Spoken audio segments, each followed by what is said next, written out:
The Braves right now in 4th place in the National League West. They're 5.5 games behind division-leading Houston, 2 games behind the 3rd place San Diego Padres, and all the other teams in both divisions are active tonight in games getting underway a little bit later. Mets had great success against the Braves last year and have had overall success against Rick Mahler in his career. Mahler lifetime just 2-5 against the New York Mets. After that opening day win, he has lost his last 4 decisions, and he, of course, would like to get that turned around tonight. In the outfield, Atlanta has Harper, Murphy, and Washington.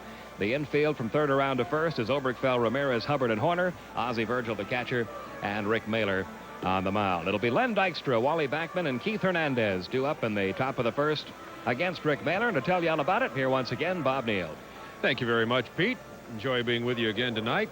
Skip Carey, John Sterling out basketballing it. John will be working on the local Atlanta telecast of the Hawks in Detroit, and Skip will be on our TBS telecast of the Hawks in Detroit, which will follow tonight's baseball game. We missed you in Los Angeles.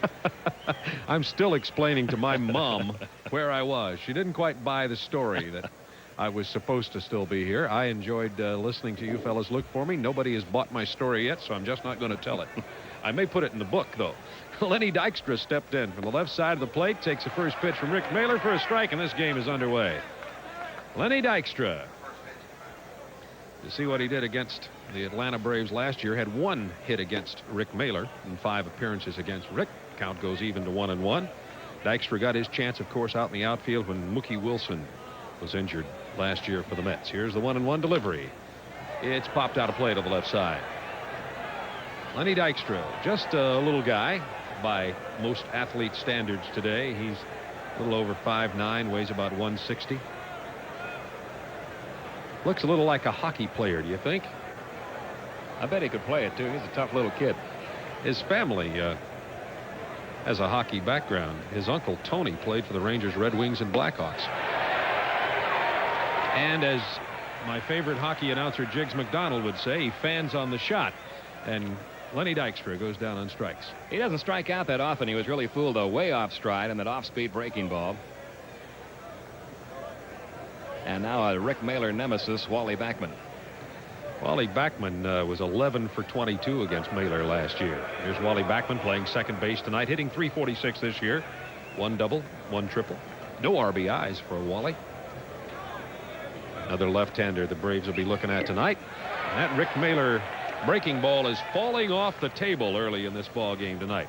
Rick hoping to get back on track with his 1-4 record. He was at this point last year roughly 4 or 5-0. As you know, Rick won his first 7.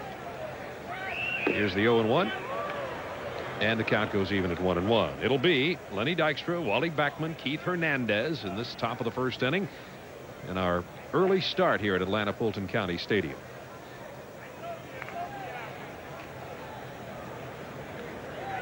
One and one delivery. Breaking ball, too. It's fouled off to the right side, out of play, down the first base side into the tarpaulin, which there will be no use for tonight. Of which there will be no use tonight. English teachers want to check on that because we're expecting beautiful weather, and it is a lovely evening for baseball in Atlanta. 1-2 delivery by Mahler. Breaking ball inside, and Backman battles that one off. Counted 1-2 now for Wally Backman. Braves dugout. Pretty good crowd here tonight. Looks like 6,000 or 7,000 at this point, and they'll be filling in these 5:35, 5:40 start ball games. You usually can't tell how many people are going to be here till about 7 o'clock. 1-2. It's fouled off again. Backman having real problems with the Mahler breaking balls here. You can really see why the players don't like these 5:40 starts. You look at the mound right now, it's in the sunshine. Home plate is in the shade. That pitcher coming out of a very bright sun. It'll be like this for about the first 3 innings of the game. Very tough on the hitters. Pitchers love it. 1-2 count. Backman fouling him off. Let's see what he does with this one.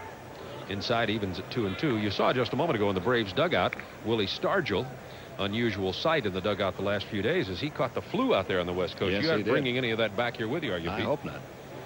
Willie back in action here tonight. Breaking ball line. Backman just waited for the pitch he wanted and finally got it into right field, and he continues being a nemesis for the Braves as he was .500 last year against Rick Mahler, 11 for 22. So he continues hitting well, and the Mets have a runner on first base in the form of Backman. And here's the number 3 hitter in the order, Keith Hernandez, hitting .281, 5 RBIs.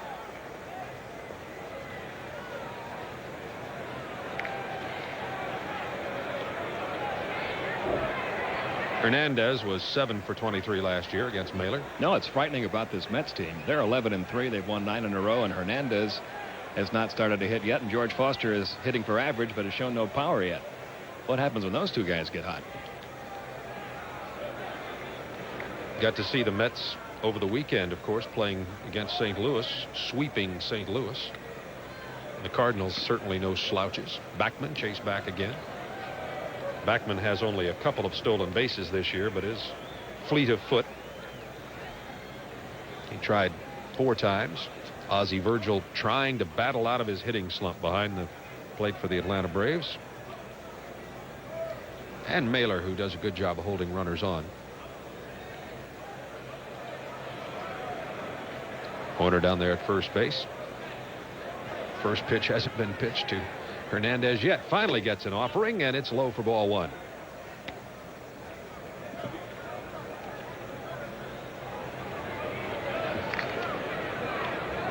I haven't had an opportunity to read the Keith Hernandez book yet. I have it, but I haven't read it yet. Have you had a chance to get into that, Pete? I've looked at a couple of excerpts from it. I've not read the whole thing. But I understand he's very honest in that book about some of his past problems, and he has had some.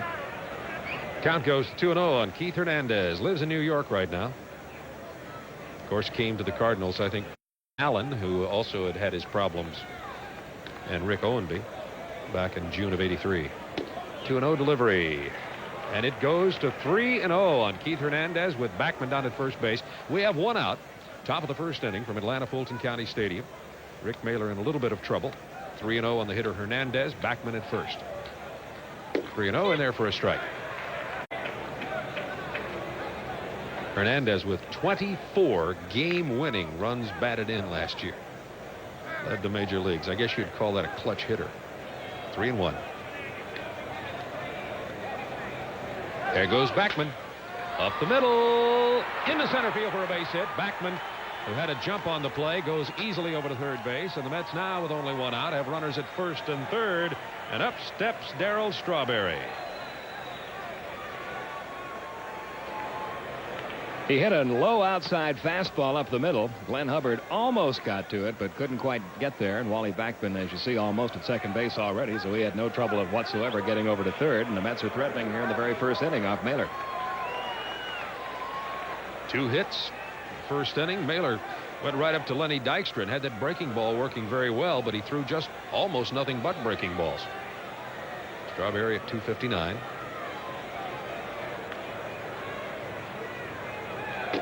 Fastball for a strike.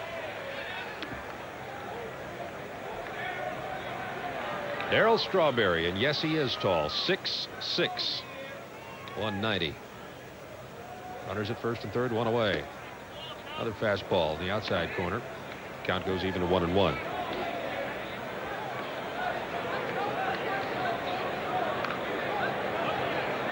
Rick Mahler with runners at first and third, 1 away, top of the first inning. Breaking ball got away from him, but fortunately for the Braves, didn't get away from Ozzie Virgil. Count goes to 2-1. It's got to be tough for Mahler. After winning first 7 last year, he went something like 11 wins and 19 losses, and he's got to really be battling this mentally. 2-1. Evens the count. No, it brings it up to 3-1 now. Yeah, nobody's really concerned about Rick. Chuck Tanner still has full confidence in him. Pitching coach Johnny Sain does, but I know it bothers Rick to get off to a start like this. Strawberry with the hitter's pitch now. 3-1. 1 away. Runners at first and third. It's in there for a strike. Full count. Darryl from Crenshaw High School out in Los Angeles. There's Backman at third base. Hernandez at first. 1 out. Chasing Hernandez back is Mahler, and 3-2 count on Strawberry. John Williams, the great forward for LSU, went to Crenshaw High School along with a lot of others. Full count.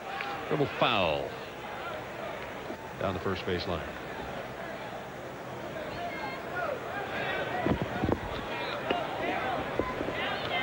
Is it Wendell Tyler went to Crenshaw? Marcus Johnson. Giants Chris Brown. Great athletes.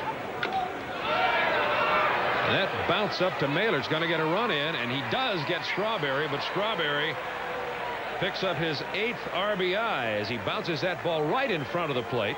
Looked like a pop-up. Mahler had to wait for it to come down. Had nothing to do with it. Backman scores easily from third base, and the Mets have a 1-0 lead. Very fortunate to get Strawberry at first. He runs very well, and the throw only beats him by about a half a step. So the Mets take the lead 1-0. Well, the Braves have been struggling when they've had a lead, so maybe this is a good sign. We have 2 away now, top of the first inning. Runners now only at second base. Strawberry thrown out on the chopper. Gets down to Mahler, but Backman scores. Here is Gary Carter hitting .309. 16 RBIs. Breaking ball misses on the outside, goes to 1-0.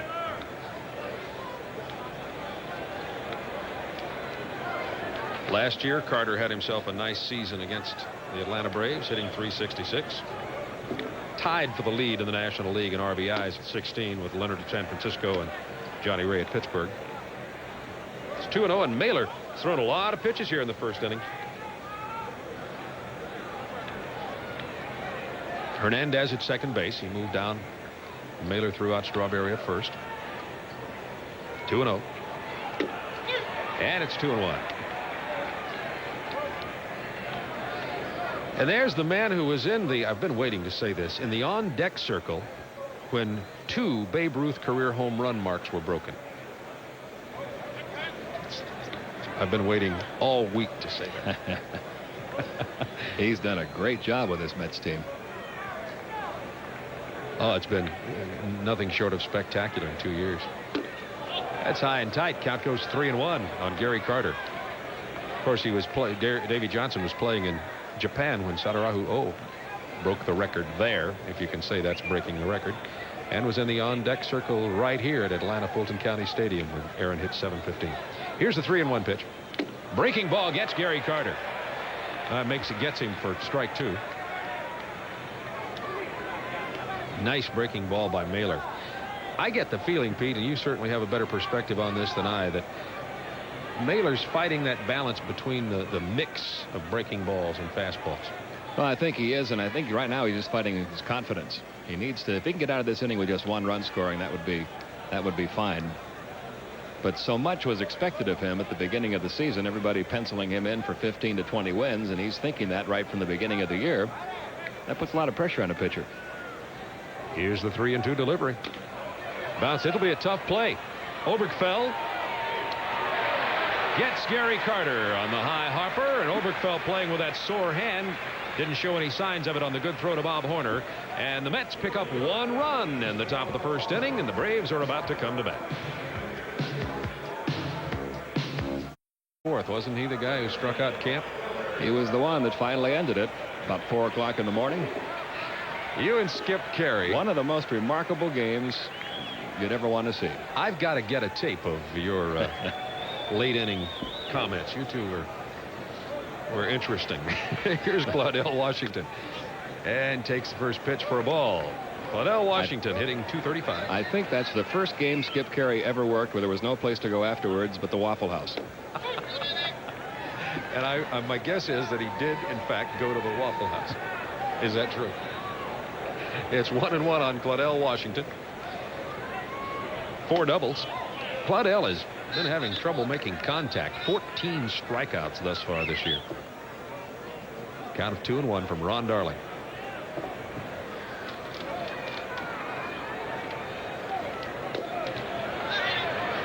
And Darling gets behind. 3-1 to Washington. Claudell hit well against Darling last year.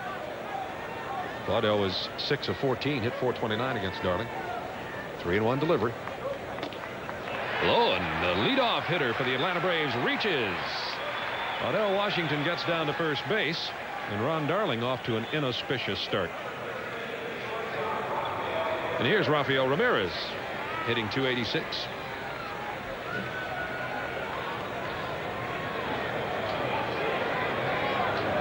Ramirez will be followed by Dale Murphy, Bob Horner, Terry Harper, Ken Obergefell, Ozzie Virgil, Glenn Hubbard, Rick Mahler. Not necessarily all here in the bottom of the first inning. Braves trail 1-0 on 2 Mets hits. Well, keep an eye on Darling's pickoff move. He led the National League in pickoffs last year. He picked 7 men off first base. There goes Washington. Here's a throw by Carter. Washington's in there. Throw a little bit wide to the right side as Johnson came over to take the throw from Gary Carter. The Braves have a runner in scoring position. He didn't get much of an opportunity for the pickoff move as Claudel went on the second opportunity. Gets a good jump on Darling. Carter has a very good arm. He hasn't been throwing that well early this year, though. There have been about 75 to 80% success for the base stealers against Gary Carter this year, and that's very unusual. Normally, he's about a 50-50 catcher. He'll get you about half the time. 0-1 the count. Ramirez takes it outside. 1-1. Washington down at second base. We're in the bottom of the first inning. Mets lead 1-0.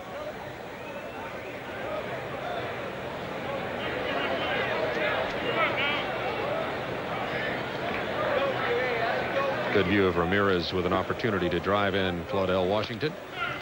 And that's fouled straight back into the screen. And it's 1-2 on Rafael Ramirez.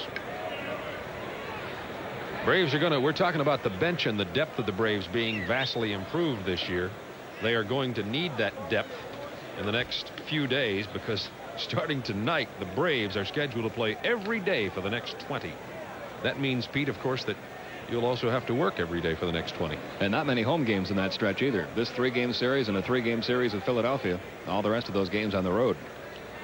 It's 1-2 for Rafael Ramirez. Washington down at second base. Nobody out. Bottom of the first. Breaking ball misses outside. Count even at 2-2.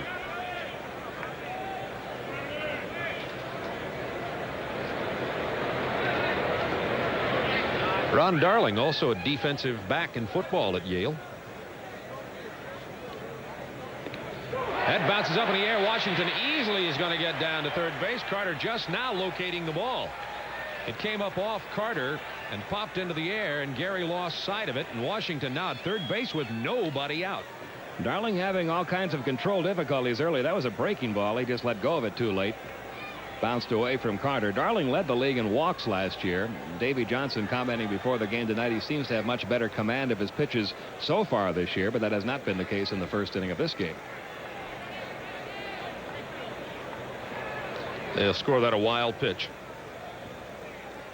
Count of 3-2 now with Washington at straight to second baseman Backman, but Claudel will get in as Ramirez gets an RBI. He grounds to Wally Backman, but Washington scores thanks to the theft of second and the wild pitch by Ron Darling, and the Braves have tied this ball game. Now we have one away, and here's Dale Murphy. With the infield playing deep, the Mets were conceding the run.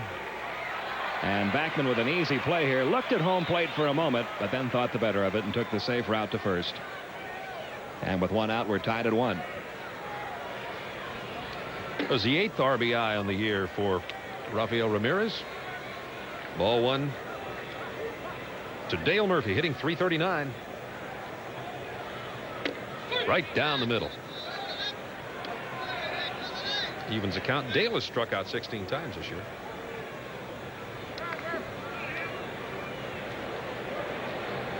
Career Murphy's only .222 against Darling.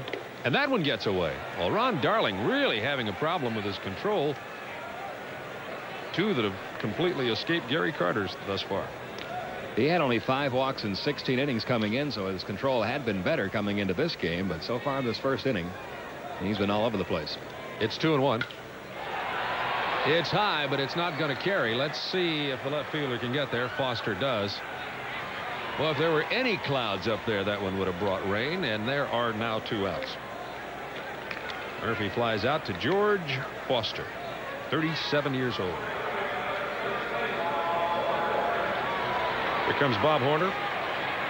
Nobody on board. There are 2 away. Bottom of the first inning. Braves and Mets tied 1 each. Horner slowly getting that batting average back up there at .207 now after going 0 for 21 to start the season. He's probably tired of us saying he went 0 for 21. Takes it outside 1-0.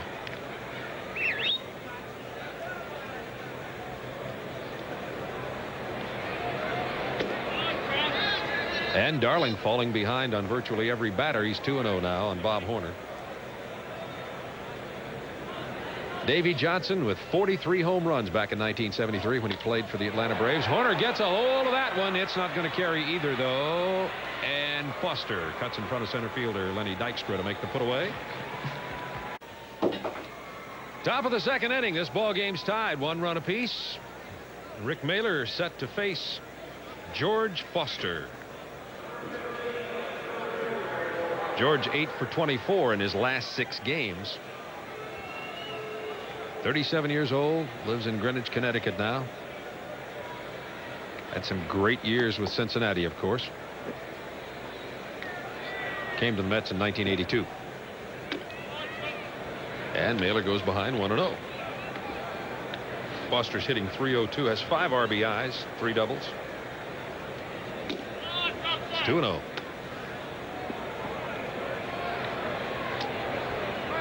And I'd forgotten that Foster started his major league career with San Francisco. It was one of those great trades. Giants sent George Foster to Cleveland for Frank Duffy. That was one of those great trades. Or to Cincinnati, rather. I think I said Cleveland. It's Cincinnati, right. 3-0. 4 straight pitches, and Foster goes down. So, in an opportunity for both pitchers to get ahead of the hitters here and really have problems because of the shade and the sunshine, neither pitcher can get the ball in the strike zone. And Chuck Tanner, with his confidence in Rick Mahler, has still got to be saying, Rick, you got to get the ball in the strike zone here.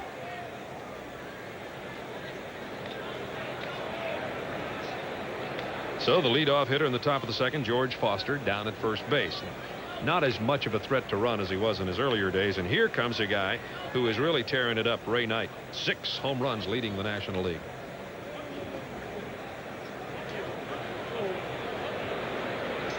Braves got their 1 run on no hits. And a fastball for a strike to Ray Knight. Ray Knight's already matched his home run total of a year ago. And it's only April 29th.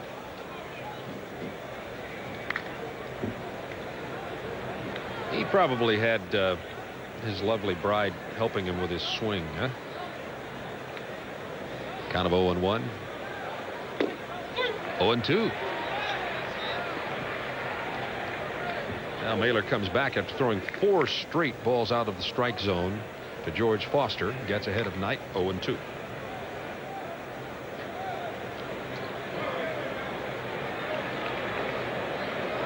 Ray Knight, everybody knows, from Albany, Georgia. I guess everybody knows it. Now you do. Here's Foster taking his short lead. He'll expand it a little bit. As Rick Mahler's got a good pickoff move. We'll take a look at him and deliver. 0-2. It's blocked in front of the plate by Virgil, and Foster's going nowhere.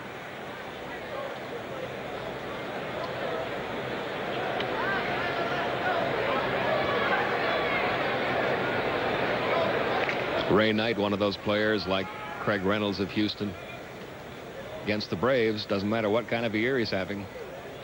He's a superstar whenever he plays Atlanta, especially in this ballpark. It's 1-2.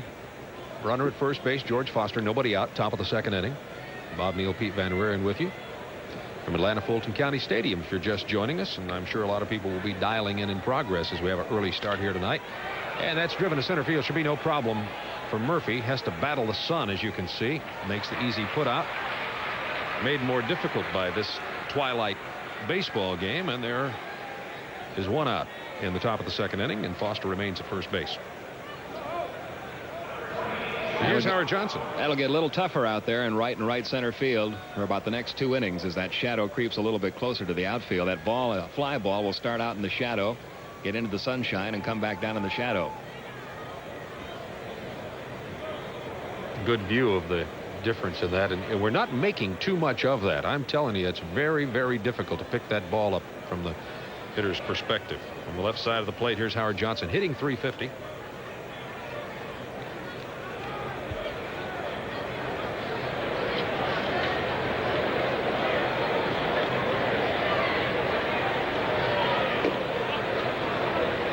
And it's 1-0 to Howard Johnson.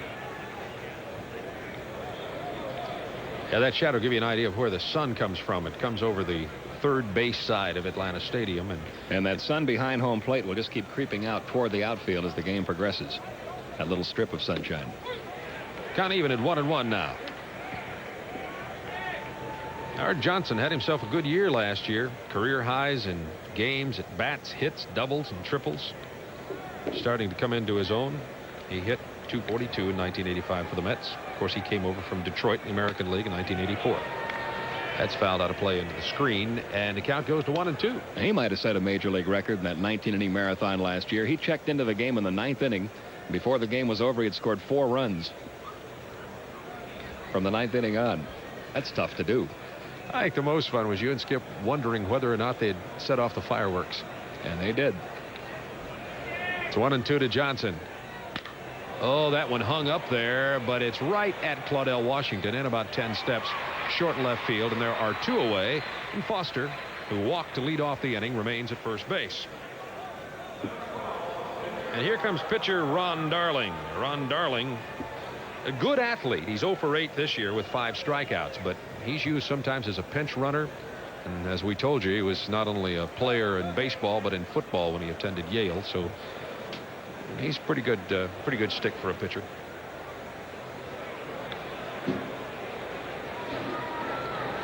It's low and outside. Count goes to 1-0. Mets have some pretty good hitting pitchers. Dwight Gooden can hit. You need him this year with a 24-man roster. You run out of players in extra inning games. A lot of pitchers have been used for pinch hit purposes already. 1-0. Foster at first, 2 outs. Breaking ball gets Ron Darling, and it's 1-1.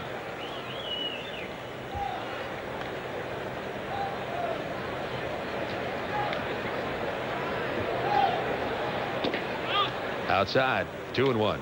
2 are away. We're in the top of the 2nd inning. This game tied at 1 apiece. Mets with 1 run on 2 hits. Braves with 1 run on no hits. Washington walked, stole second, advanced to third on a wild pitch, then was driven in on a ground ball to the second baseman. And the count now 3-1 on pitcher Ron Darling.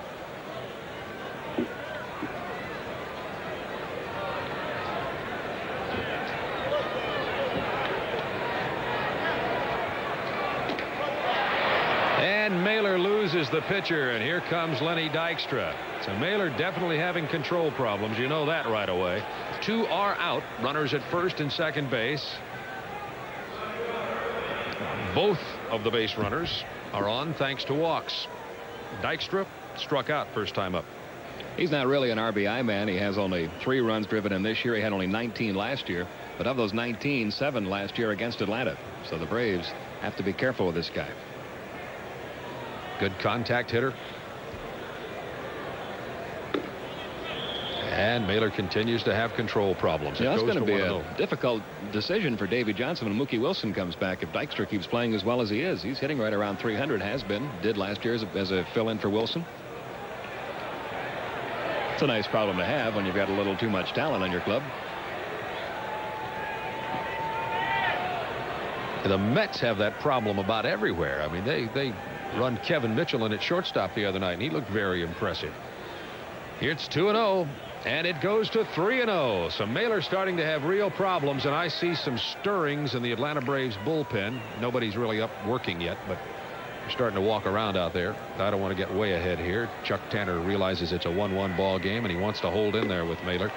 But Mahler has now walked the bases full on 4 straight pitches out of the strike zone. And Chuck Tanner is going to go out to have a chat with him. He didn't call in a pitcher. This is his first visit, and he's just going to talk to Mahler.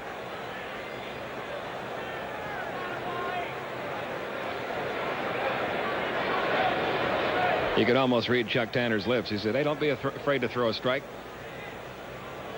Guys like Dykstra and Wally Backman, who's up now, aren't going to beat you with a home run. If they make contact and get one between a couple of the infielders for a base hit, not much you can do about that, but you can challenge hitters like Dykstra and Backman. Well, you can sense the strain on the face of Rick Mahler out there, and obviously there's a strain anytime you're pitching in the big leagues, but Mahler normally a pretty loosey-goosey guy. And the bases are full of Mets. All have walked. 2 are away, top of the 2nd inning. It's tied at 1-1. Backman singled into right field with a line drive last time up. Breaking ball. 0-1. No place to put Backman. It always seems to happen, too, when you're having a problem like this. The hitter that steps in there is a guy that's killed you throughout his career. Backman hitting over 500 now against Mahler. 12 for 23 lifetime. Bases loaded with 3 walks. 1-0 on Wally Backman. And it's a base hit into left field. They're going to wave. Here comes the throw. Out at home plate. Ron Darling, the pitcher, was waved at third base. He has good speed, but an excellent throw from Terry Harper and a good tag by Virgil. And the Mets lead 2-1. We go into the bottom of the second inning. 2 runs on 3 hits. Braves 1 run on no hits yet. And up steps Terry Harper with a good throw from left field to get Darling at the plate to reduce the distance between the Mets and the Braves. And Darling continues to have his control problems. His first offering out of the strike zone falls behind 1-0. Harper's been up and down. Let's see, he was down and up and down in his hitting. And it goes now to count of 2-0 on Terry Harper. 2 for 18 in his first 6 games. Then he went 8 for 24 in his next 7, but now he's 1 for 11 in the last 3 games. Successful last year against the Mets. 2-0 delivery. It's in there. Count goes to 2-1. Braves down 2-1. We're in the bottom of the second inning. Braves baseball from Atlanta Fulton County Stadium, in case you're just joining us. Middle of the afternoon, you're probably taking a break out on the West Coast. And that may stay in play. Here comes Strawberry. Be tough. Did stay in play, but that was a tough ball. He had a little problem finding it in the sunshine, and that's very difficult. You got to run above the bullpen pitching mound, the wall right there in front of you, and the sunshine in your eyes. That'd have been a tough play for anybody.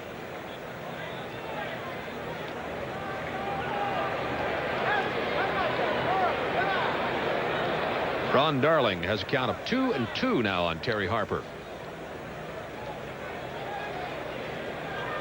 Ken Oberkfell in the on-deck circle. Good news for the Braves, as his injured hand was not that serious. And Harper hits this one into right center field. It may fall in there. No. Here comes Strawberry. Those long 6'6" legs, once he gets them rolling, he covers the ground in a New York second. Reminds you a lot of Murphy out there, the way he covers ground effortlessly. Doesn't look like he's moving that fast. But he got to that one with no problem at all. 1 out. Oberkfell to the plate, hitting .345.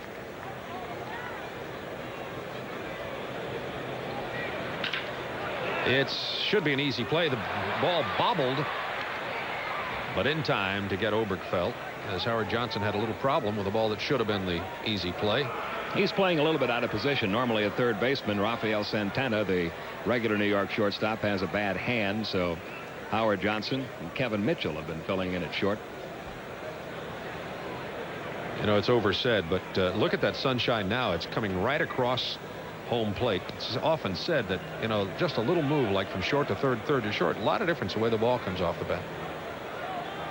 Rafael Ramirez having problems at third the other night when he played there for the Braves, moving from shortstop.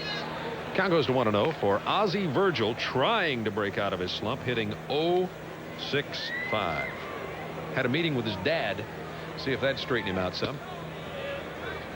2-0. Getting ahead in the count for the hitter won't hurt the batting average either. Well, the last time the Braves had an off day and Ozzie met with Ozzie Sr., he came right back and hit a home run against the Reds. And that one's coming right back into the New York Mets booth.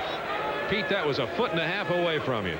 And Gary Thorne and Bob Murphy caught that one on only the 15th hop. They're very good over there. They wouldn't want to hand that over here to our booth. I still have never received a foul ball. Tim McCarver giving him a knee, giving him a tee. Count at 2-1 now. Virgil takes it outside for 3-1 for Ozzie Virgil. So Ron Darling behind on the hitter here. Terry Harper flew out to right field. Oberkfell grounded out to shortstop. Braves have 2 away. Nobody on base. Virgil at the plate. And he walks Ozzie Virgil down to first base for Glenn Hubbard. So that's the second walk in the ball game for Darling. Last inning, Mahler walked the bases full of Mets. And a lot of pitches have been thrown here early in this ball game. We're only on the bottom of the second inning.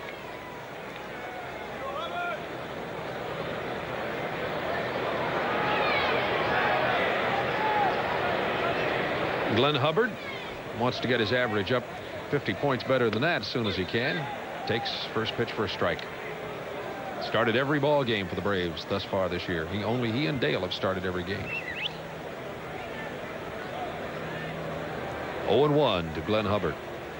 Virgil at first base. Hernandez holding him. And that's driven into left center field for a base hit. Virgil will have to hold at second base.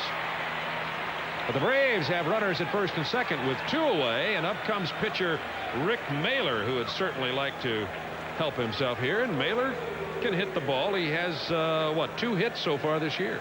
Boy, Darling doesn't want to get a curveball up there. He hung that one right up around the letters. And the Braves have their first hit of the game.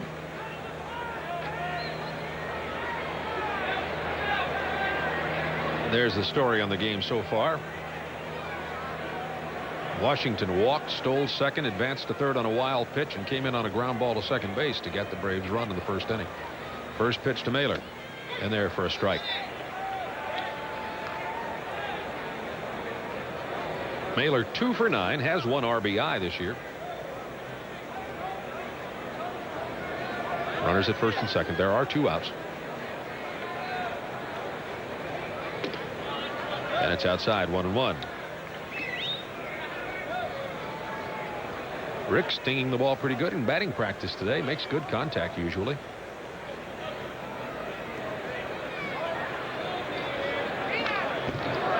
Fouled off a Ron Darling fastball. Darling with usually a pretty good mixture of the fastball and breaking ball.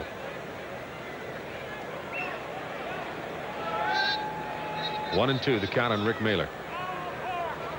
Ozzie Virgil at second base. Glenn Hubbard at first base.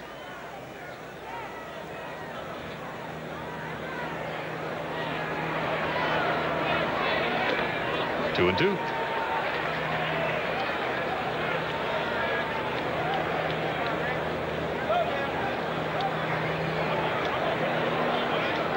Mets lead 2-1. Mahler a chance to help his cause here, struggling on the mound. Maybe he can build his confidence with some contact. And he gets it to right field, but in comes Darryl Strawberry. Right at Strawberry. First game between those two. Denver doesn't look like they're very good, but they win their ball games. And here comes Rick Mahler, hoping to find the strike zone. Walked the bases full last inning. Escaped with only 1 run, scoring on a good throw from Harper to catcher Ozzie Virgil to get Ron Darling out at the plate, who I agree with you. Pete missed the stop sign. Should never have been trying to come home on that. Bud Harrelson, the third base coach, just turned his back on the play as soon as Ron Darling ran through that stop sign. I don't want to see it. First pitch to Hernandez in there, and this time Mahler gets ahead. The count 0-1. First time up, Hernandez grounded into center field for a base hit.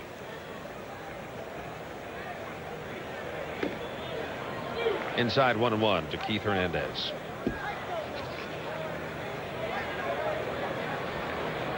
Rick Mahler 1-4 in 1986.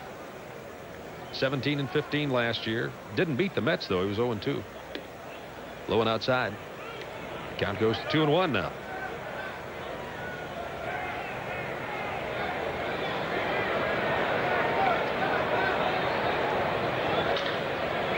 And that's foul. Evens count at 2-2. One of Mahler's appearances last year was against Ron Darling. Lost 7-6 middle of July at Shea Stadium. 2-2 to Keith Hernandez. I don't know if there's a better fielding first baseman in the big leagues. Would you think there is? Probably all around. As a player, Hernandez has got to rank right up at the top. He hits that one hard. It's deep. Back goes Murphy. Shades the sun. Dale gets there. Nice play by Dale Murphy. And that was a lot more spectacular play than Dale made it look. That was tough. Yeah, this one won't go on many highlight tapes for the week, but Dale fighting that sun all the way. He was very close to the wall when he caught the ball. Hit that wall pretty hard after the catch. Not as easy as he made it look. Might have pinched his hand in that fence out there in left center field. That fence made up of plexiglass shields that are sealed together, and where those seals are, there's a little crease. And he might have got the hand pinched as he banged up against that wall. Dave Pursley out to take a look. You talk about every. Here's Darryl Strawberry. Strawberry grounded out on a high hopper to the pitcher that got a run in the first inning. Breaking ball in the dirt. Count to 1-0 on Darryl Strawberry. By the way, we want to wish a happy birthday to Bill Westbrook, who's, I understand, still shooting golf at his age. He's 80 years old out of Lumpkin, Georgia. Hope he's in from the golf course by now. That's 2-0. He's been a Braves fan since his hunting buddy Whit Wyatt coached pitching greats Warren Spahn, Burdette, and Ernie Johnson. Ground ball over to the right side. Easy play for Horner. And we have 2 away. Darryl Strawberry goes down unassisted to first baseman Bob Horner.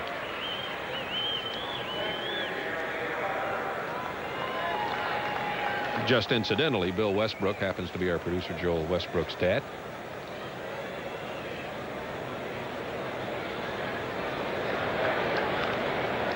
Gary Carter steps to the plate now with 2 outs. Carter grounded out to third base. Still waiting to hear on Dale Murphy. We just want to remind you that we will tell you about the injury to Dale Murphy's right hand as soon as we hear. Carter takes first pitch for a strike. Mets lead 2-1. Top of the third inning from Atlanta Fulton County Stadium.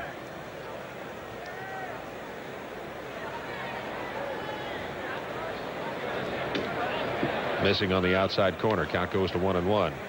Certainly be helpful for Rick Mahler to be able to get through this inning. He did not get the side down in order yet. Faced 5 batters in the first inning and 6 in the second. Breaking ball hit into center field, so Omar Marino comes in for Murphy and has those rivets out there in center field. That'll place Dale's consecutive appearance starting streak in jeopardy. With stitches on there, be tough to throw. We'll see. Strike to Claudell Washington. He's now 0-1. He walked, stole, advanced on a wild pitch, and this time he may not have to wait. It's hit deep. It's going to be out of here. Claudell Washington ties it at 2.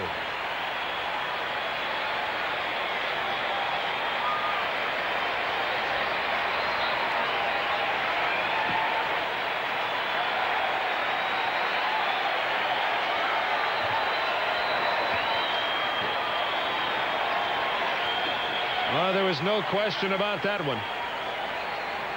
His second home run of the year. He likes the ball down, and he got a fastball right down around knee level. He knew it was gone. He stood and admired it a while before leaving the batter's box. And we've got a 2-2 game. Second homer, third RBI, and Claudell scored both of the Braves' runs now. And Ron Darling low and outside, 0-1. To Rafael Ramirez, who grounded out to second base and got an RBI to drive in Washington. First inning. And it's fair ball. Ramirez with an easy chance for 2.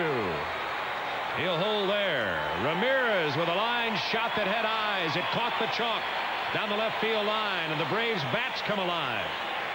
And a very tough call for third base umpire Billy Williams. That ball was hooking as it went down the third base line. It passed over the bag fair, landed foul, but called fair by Billy Williams, and no argument from the Mets. And that gives Rafael Ramirez a 12-game hitting streak. Ramirez at second base. There's nobody out. Bottom of the third inning. Braves have tied it up against Davy Johnson's Mets, and Bob Horner will step to the plate for the Atlanta Braves. Horner flew out to left field last time as Carter talks to Darling. Excuse me, I said Bob Horner. Omar Marino will step in here next, hitting for Dale Murphy. Speaking of Dale Murphy and his hand, he'll probably be out a week with those stitches, which means his consecutive game streak will end at 675. Well, I wonder if they'll try to sneak him in there as a pinch runner or something to try to keep the streak alive. Entirely possible. Of course, knowing Murph, he may want to come back, but a cut on the palm of the hand makes it tough to grip the bat, tough to throw on the right hand for Murphy, so we'll have to wait and see. Here's Omar Marino, who came in place of Murphy. Tries to lay down the bunt and misses it. Ball 2. Well, wait a minute. They say ball 2. Looks like he offered at that bunt. Yeah, they correct the scoreboard now. It's ball 1, strike 1. Might have been a word or two exchanged had they call that a ball. So Ramirez with a doubles at second base. Claudell Washington led off the inning with a deep home run over the 385 sign in right center field. Marino with a chance for an RBI now. And he was fooled on that one. Count goes to 1-2. Omar Moreno not mentally prepared to be standing in there this early. That's a very good point, because a guy who expects to come into a game as a pinch hitter, a pinch runner late, is readying himself from about the 5th inning on for something like that. But you're not ready to come into a game early, especially 1-2 for Murphy. And he stands in there and battles off the breaking ball. And count remains at 1-2. Moreno has 3 RBIs. He's hitting .217. Been at bat 23 times, 5 hits. 2 of the 5 are doubles. Has 1 home run. 1-2. Nobody out. Ramirez at second base. Game's tied at 2. Bottom of the 3rd. There's Ramirez at the bottom of your screen. And Darling bounces that one in there. These catchers have had a workout tonight with these pitchers throwing the ball so wild. And Bob Horner with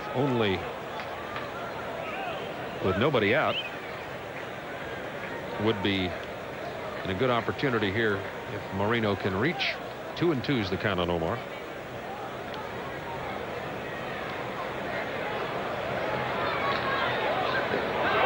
And it gets away from Carter. He didn't foul it. He's going to reach safely. So the control problems really plaguing Darling. You can't win for losing on a play like that. Gets Moreno on the strikeout, and he reaches on the ball getting past Carter. I don't know whether Moreno did this intentionally or not, but a lot of speedsters will sometimes, with 2 strikes, chase a ball in the dirt, knowing they're not going to hit it, but also knowing that the catcher has no chance. Whether he did it intentionally or whether he just didn't read the pitch right and took a bad cut, we'll have to wait until after the game to find out. But it's a strikeout and a wild pitch. And Bob Horner with runners at first and third and nobody out facing Darling. This game's tied 2-2, bottom of the 3rd. And there goes Moreno. He's going to beat the play over there. The run scores. Ramirez, and Moreno is back in at second base. Moreno had already broken, eliminating any possibility of the double play. Johnson battling that shortstop position, playing out of position, bobbled it a little bit, and almost got into trouble in the run scores. And Moreno is thinking here about maybe going all the way from first around to third on the ground ball. Howard Johnson had a little trouble getting it out of his glove. You saw Moreno start to break for third. Hernandez picks it up right away, throws back to second. Omar just does get back. They almost had a double play the hard way there. But the run does score, and the Braves lead 3-2. 3 runs on 3 hits for the Braves. 2 runs, 3 hits for the Mets. 1 out. Here's Terry Harper. Flew out to right field last time. Takes a strike.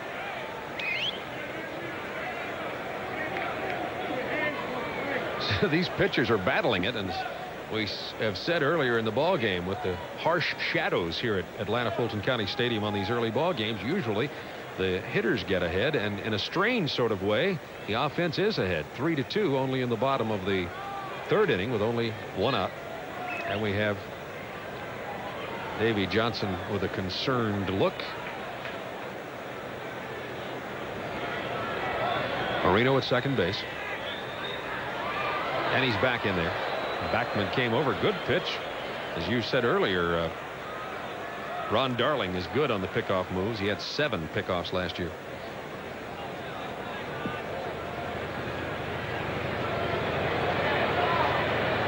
He's fortunate on this one because that hit the runner. Had it not, it might have gone by Backman. And Omar would have been at third. There you go. 15 minutes ago, Omar Moreno was in there enjoying the ball game. Now he's got his uniform dirty. Sun in his eyes. He's worked up a sweat. Here's the ball. Should be an easy play for Strawberry, but Moreno should advance. He was late getting back to second base, and this is going to be close.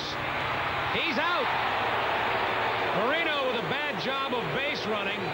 Didn't. George Foster leads off the 4th against Rick Mahler. Foster walked in the 2nd inning.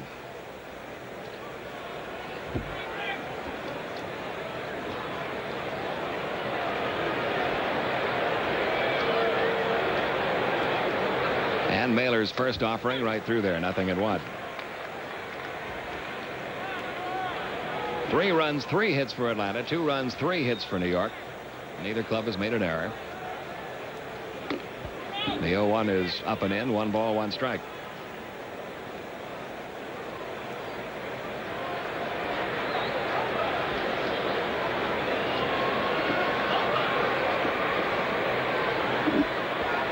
And now the 1-1 pitch right through there for a strike 1 and 2. Foster has had some very, very big games in this ballpark. Both when he was with the Reds and with the Mets. The slow curve strikes him out. He was way off kilter on that swing.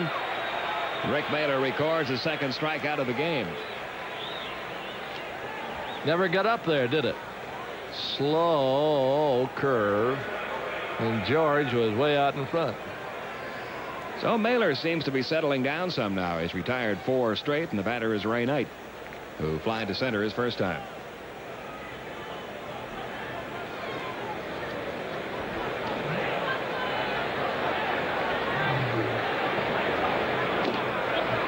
Takes the first pitch low, ball 1. Speaking of guys who have hit well in this ballpark, Ray Knight coming into this game and a lifetime batting average in this stadium of .376. Well, that's because he ate all his mother's home cooking down in Albany. He couldn't hit that way all the time. 2-0 the count. He used to kid about it, though. He loved to come back home. Albany is home. Now Nancy Lopez is responsible for that batting average.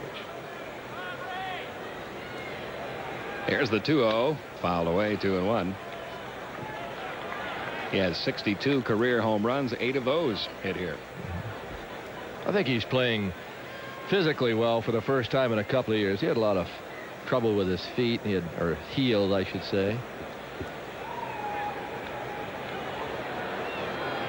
2 balls, 1 strike, 1 man out. Braves leading at 3-2 in the 4th inning, and the 2-1 pitch.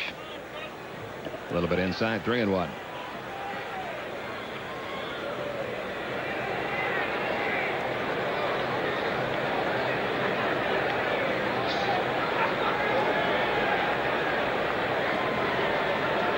Mahler's 3-1 offering on the way, fouled it back. I think Knight a little upset with himself. That was a pretty good pitch to hit right up around the letters. He has 6 homers, and he only had 6 all last year. At the beginning of the season, the plans were to platoon Ray Knight and Howard Johnson at third. Knight hit much better last year against left-hand pitching, and Howard Johnson hit much better against right-hand pitching. But Ray's been playing so well that he's in the lineup every day at third now, and they've been playing Howard Johnson some at short. Here's the 3-2. Fought that one off and fouled it off to the right. Stays full, 3-2 on Ray Knight. In case you just joined us, Dale Murphy had to leave the game in the top half of the 3rd inning when he made a great running catch out in center field and then banged into the wall and suffered a cut on the palm of his right hand that may require some stitches. And that, of course, places his consecutive game streak in jeopardy. Fouled away. Did you, Pete, pick it up as we did? Looked like the wall separated out there. Well, there are seams out there, and there are also little rivet-type pins holding those panels together. It was really not clear whether he just hit the seam, had the hand pinched in there, whether he hit one of those rivets. I think it pinched it.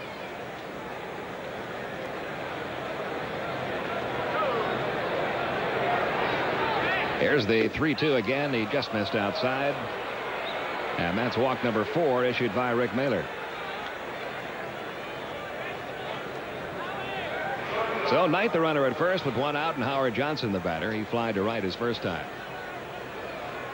Mets manager Davey Johnson said in that entire weekend series with St. Louis, which the Mets swept, the biggest hit of the entire series was a 9th inning home run by this man, Howard Johnson, that tied a game. The Mets went on to win in extra innings, and even though he didn't get the game-winning hit, the Mets felt they were beaten that game until Johnson connected for that 9th inning 2-run homer to tie it up. 0-0 and 1 the count.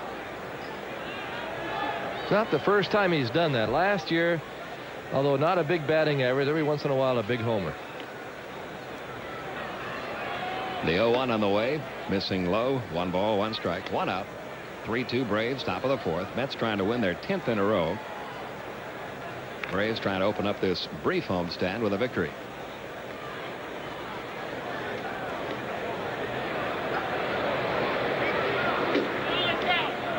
And it's now 2-1. Rick Mahler trying to fight off a personal losing streak of 4 games. His control, a little bit of a problem. With 4 walks thus far, we're in the top of the 4th. Here's the 2-1, and the curve is looped into right field. That'll drop in for a base hit. Let's see how far Ray Knight will go. He'll stop at second base. And the Mets now have runners at first and second with one man out for pitcher Ron Darling.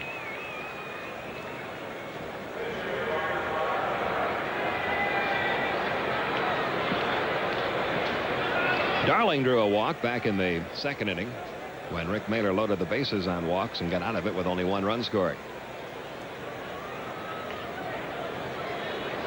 About a possibility here with the pitcher batting. Ken Oberkfell discussing with Rick Mahler how the Braves infield will play it.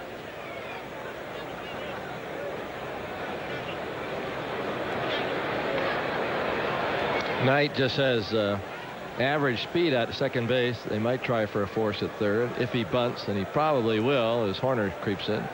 Only one out in the inning. The runners are at first and second. Mahler delivers. Darling squaring. The bunt is fouled off a glove hand of Ozzie Virgil. That might have gotten him just below the glove, right around the wrist.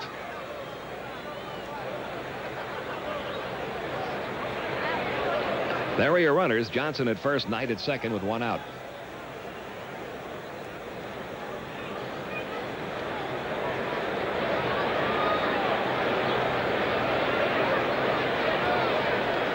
Again, Oberkfell over to the mound for a quick chat with Mahler. Make sure everybody knows who's covering where.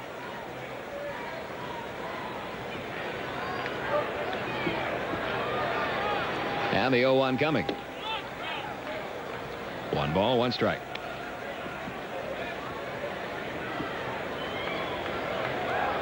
Bud Harrelson, the Mets third base coach this year, giving the signs. He could go and get him at short when he played. Boy, he could pick him, and not too bad a hitter, and pretty good country western singer. Not bad. In fact, he used to sing in some of the clubs around New York. Sure. During the off season.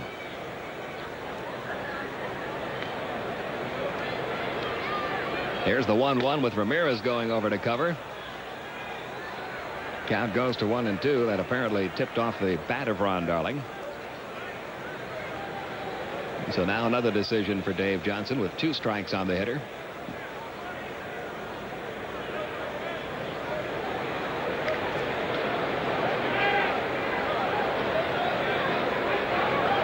Mahler has 2 strikeouts in the game. He got Dykstra in the first inning to lead off the game. He got Foster to lead off this inning.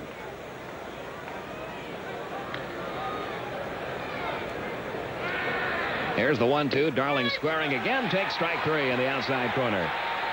Third strikeout for Rick Mahler. Out number 2 in the top half of the 4th. Well, let's see where it was. Perfect. Darling knew it. Too close to not attempt to bunt it. So there are now 2 out in the inning with runners at first and second. And here's Len Dykstra, who struck out in the first inning, walked in the second.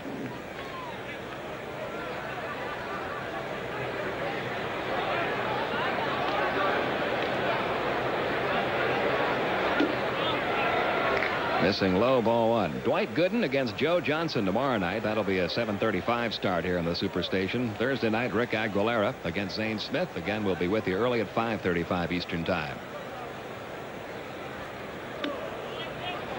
2-0 the count on Dykstra. Then it's on to Philadelphia and Cincinnati. A 7-day road trip for Atlanta follows this 3-game homestand.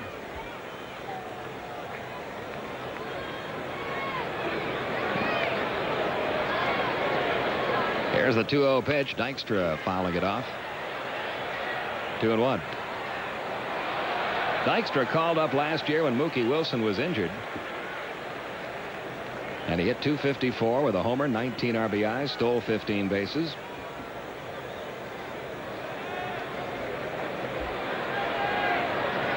Done a very good job this year with Mookie Wilson out. Here's the 2-1 pitch. Line toward short, caught by Ramirez. And that ends the inning. So the Mets get a couple of base runners, and that's it. We go to the bottom half of the 4th. It's still 3-2 Atlanta. We go to the bottom half of the 4th inning. Pete Van Weeren and Ernie Johnson with you from Atlanta Fulton County Stadium, where the Braves own a 1-run lead. Ken Oberkfell, Ozzie Virgil, and Glenn Hubbard due up now against Ron Darling. Oberkfell grounded out to short his first time.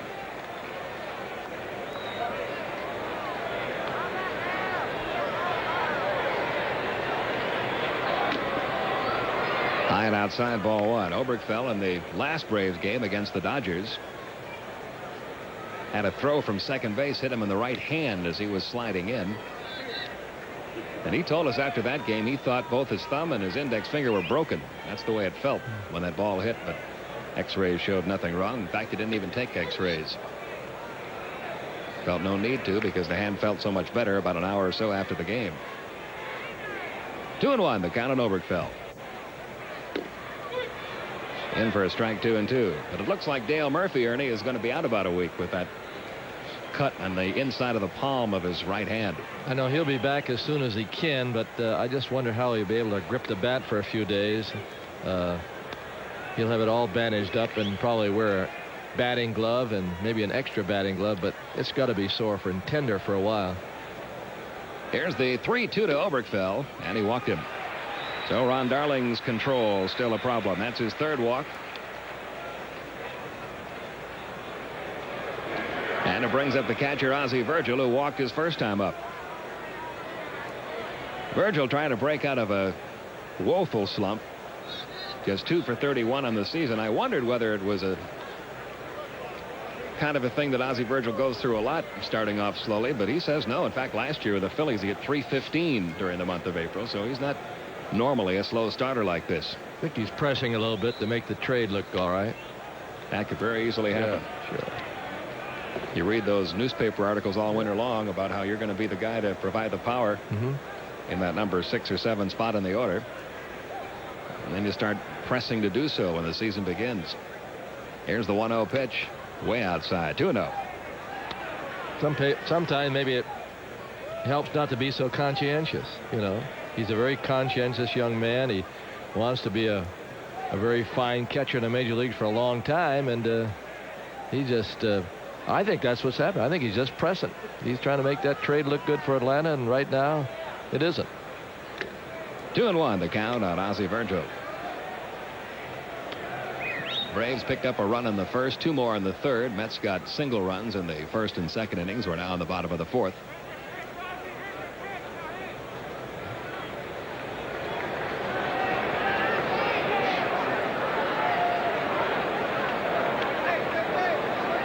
Oberkfell got back.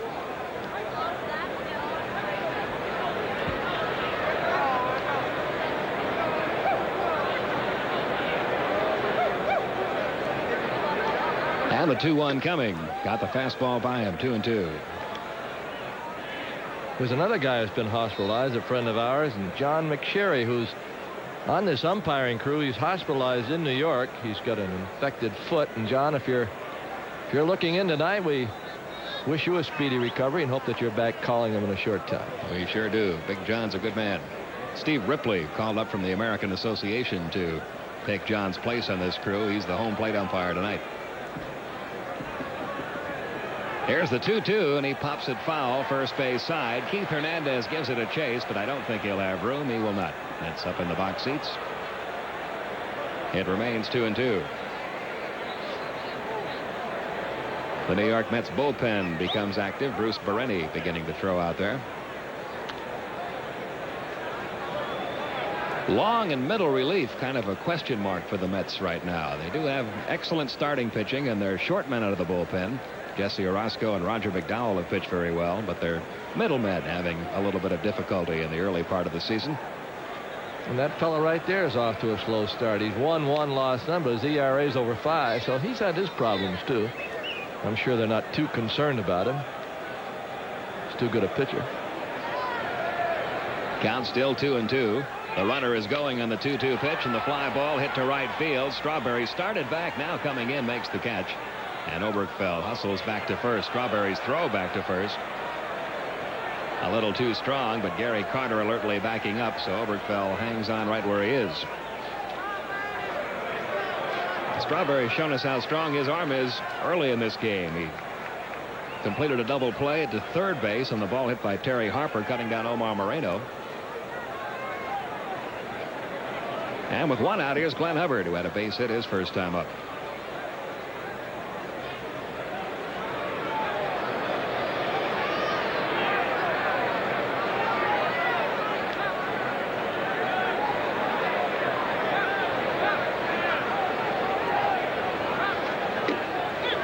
0-1 the count on Hubbard. No other games underway yet. A complete schedule in both leagues tonight. But the first of the other games won't get started for about another 30 minutes.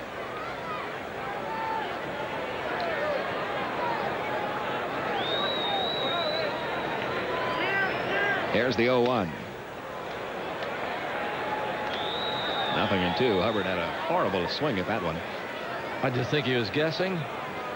Might have been guessing breaking ball, and that ball just went right on by him. It was a number 1 fastball. So it's 0-2 with one man out. Oberg fell at first in the bottom of the 4th.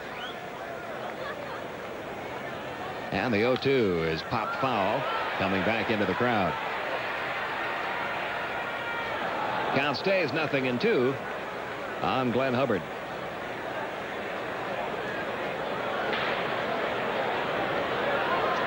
So it looks like Murphy's streak will be stopped at 675 consecutive games. Unless they can figure out a way to get him in there as a pinch runner for about 6 or 7 straight days. That'd be tough to do, though. Yeah. Here's the 0-2. The let-up missed low and away. 1 ball, 2 strikes. In the past, they've kept it alive, which they do with many people with a consecutive streak going with a pinch hitting job in the 8th or 9th inning. But you wonder if he could even grip a bat for a couple of days if that palm gets stitched up. No. Pinch running would be the only thing for a few days. 1 ball, 2 strikes.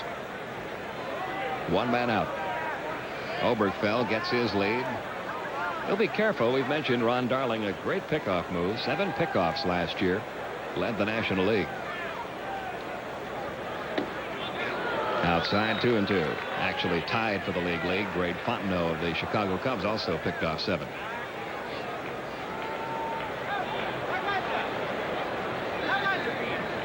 Davy Johnson battling a bad back himself. Pancho Villa's been quite a manager over there. Here's the 2-2. Got him with a breaking ball. That's the first strikeout for Ron Darling. And there are 2 outs in the inning. This is a curve. No, it isn't. Looks like a straight change. It was a breaking ball, not the curve ball that went down. Pretty good pitch. Now Mahler, who lined out to right, hit the ball hard his first time up, but right at the right fielder, Darryl Strawberry.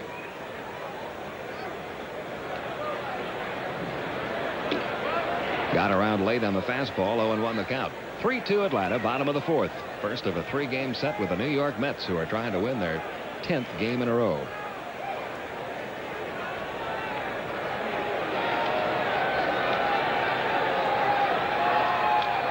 That's out of play. 0-2 on Mahler. The last time a New York Met team won 10 in a row was back in 1976. The longest winning streak for the Mets in their history, an 11-game streak. They did it in 69 and again in 72.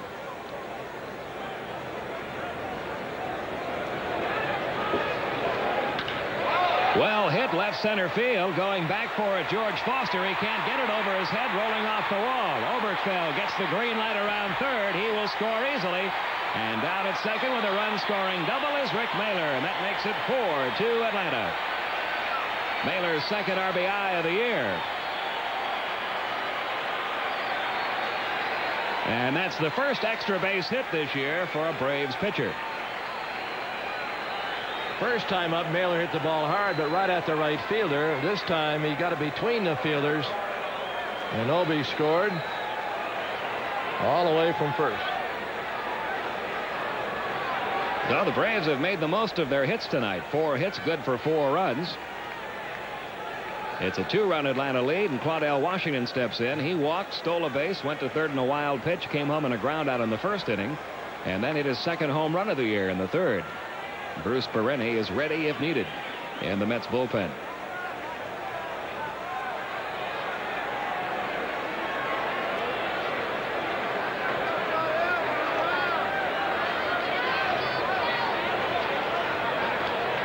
Darling delivers, and Claudell sees the ball get away from Gary Carter. Over to third goes Rick Mahler. I'd say a pass ball. I don't think it hit the dirt. They might have gotten crossed up. Oh, he should have caught that one. Pass ball. So 2 wild pitches charged to Darling, and now a pass ball charged to the catcher Gary Carter. The runner is at third now with 2 down. And the 1-0 pitch to Washington. The let-up missed low, 2-0.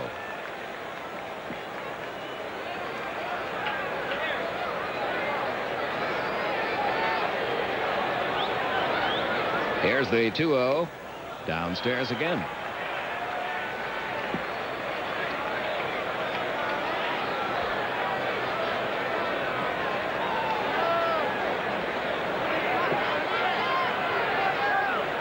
And the 3-0 coming to Claudel. He looks at it low and away. Ball 4. That's walk number 4 issued by Ron Darling. The batter will be Rafael Ramirez.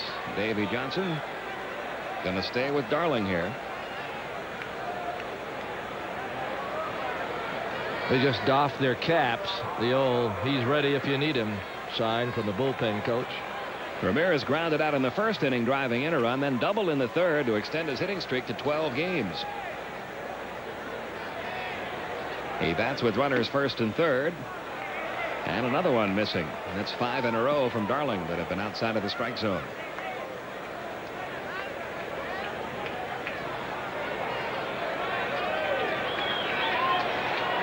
Omar Moreno on deck.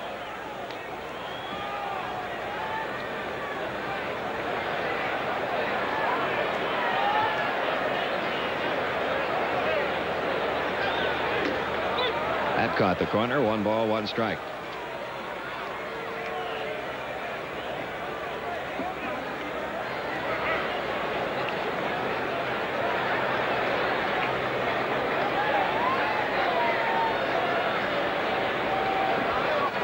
Washington chased back.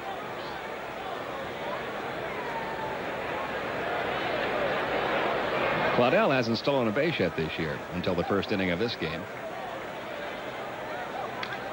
Foul back. 1-2.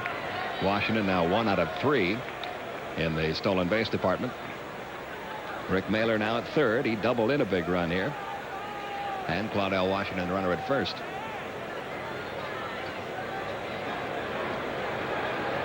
One ball, 2 strikes on Ramirez.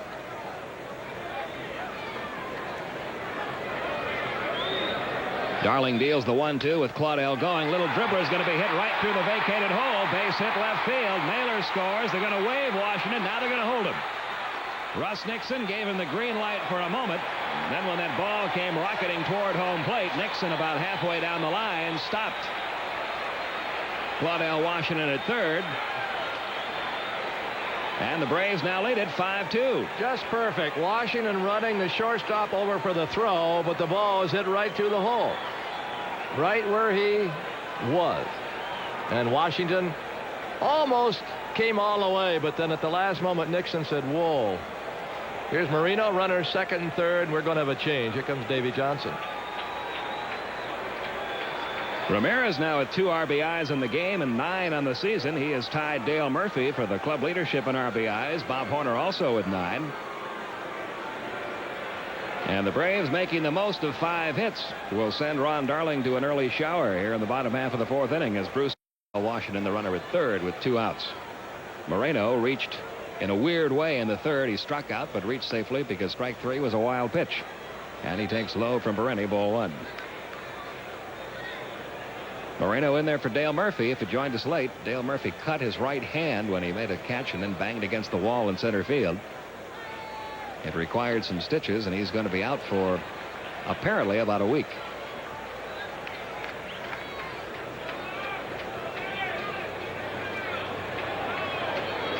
Bereni, 31 years old, from Sherwood, Ohio, 6'3", 215 pounds. And the 2-0 pitch. Moreno chased one in the dirt, fouled it back, 2-1.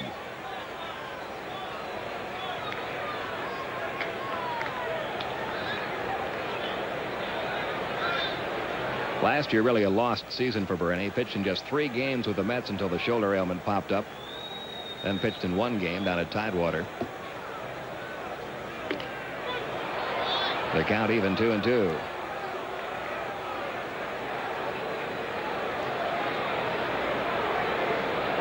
You see the runners. Washington at third. Down at second, Rafael Ramirez.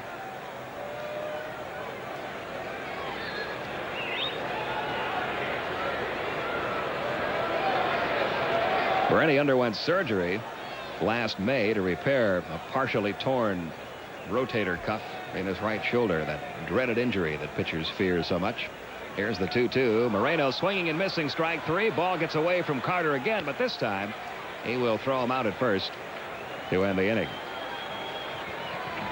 So Bereni comes in and gets out of further trouble, but the Braves pick up 2 more runs, and at the end of 4, Atlanta leads it 5-2. Reach out and touch against Rick Mahler. Braves leading it by 3. Backman has singled twice off Mahler, and he's now 13 for 24 against Mahler in his career. He drove in a run with his base hit back in the second.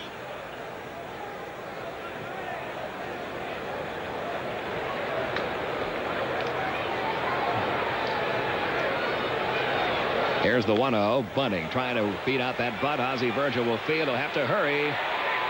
Not in time. Good play by Bob Horner. That throw almost sailed over Horner's head. Wally Backman is 3 for 3. Beautiful bunt. Virgil out on top of it. And he fires hard, and Horner caught it in the webbing. But the runner, Backman is safe. Good bunt. 5 hits in the game now for New York. Backman has 3 of them. Keith Hernandez has 1 of the others, a single in the first inning. He's also flying to center.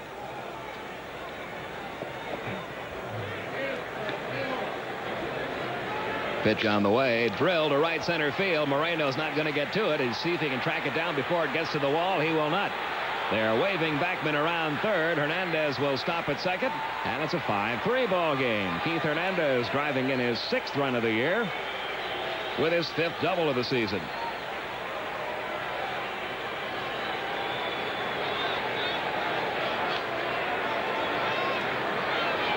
Hernandez hit it in the alley, and Backman runs very well. Very similar to Dykstra. They're almost clones, the first 2 hitters, and Backman scores easily to make it a 5-3 game.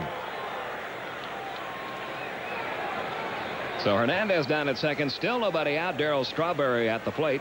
He has bounced to the pitcher and grounded out to first. And he takes low, ball 1. The Braves bullpen now showing some activity. Right-hander Craig McMurtry has begun to throw out there. Back over the mound. Be a tough play for Hubbard. He'll have to hurry this one. Strawberry runs well. He just got him.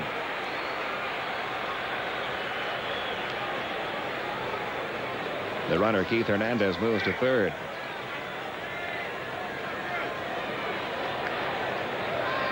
He was in the air, but he was out. So 1 out now. Runner at third for Gary Carter, who is grounded out to third and flying to center.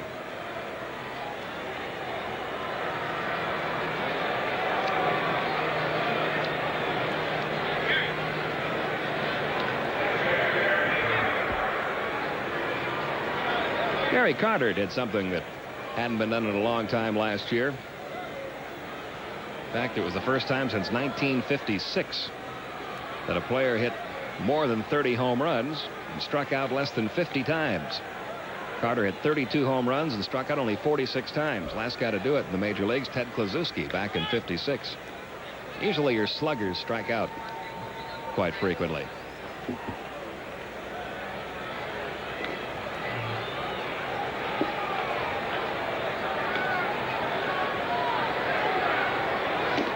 Breaking ball low and outside.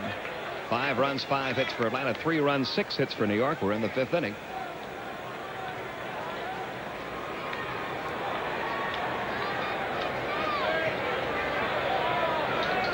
There's your runner, Keith Hernandez, at third with 1 down. And the 1-0 pitch to Carter is low, 2-0.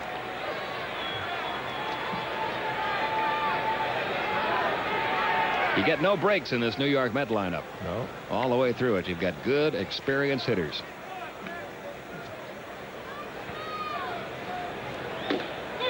There's a strike, 2-1. The only youngster, if you want to call him that, is Lenny Dykstra, but he came up last year and had a good solid half season for the Mets, so he's no newcomer. Everybody else in the lineup been around for some time. Here's the 2-1 pitch. 3-1. Of course, Mahler wants to get through this inning. This is the 5th inning. This is a key inning for a starting pitcher if he has a lead. You've got to work 5 to be able to get credit for a victory.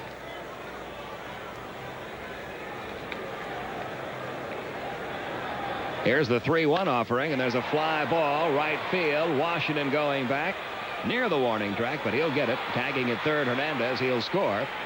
And it's a 1-run ball game. Another RBI for Gary Carter, his 17th of the season. And the Braves now lead at 5-4.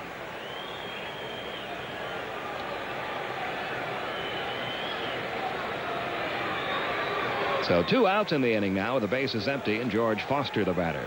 He has walked and struck out.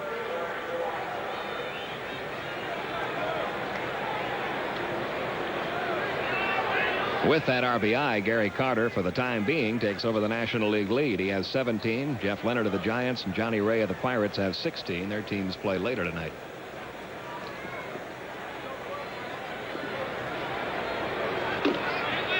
Ball 1 to George Foster.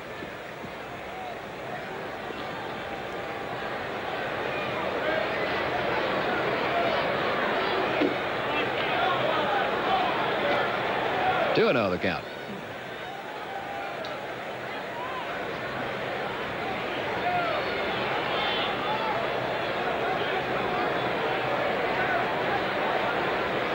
Now the 2-0 pitch coming, and it's low, ball 3.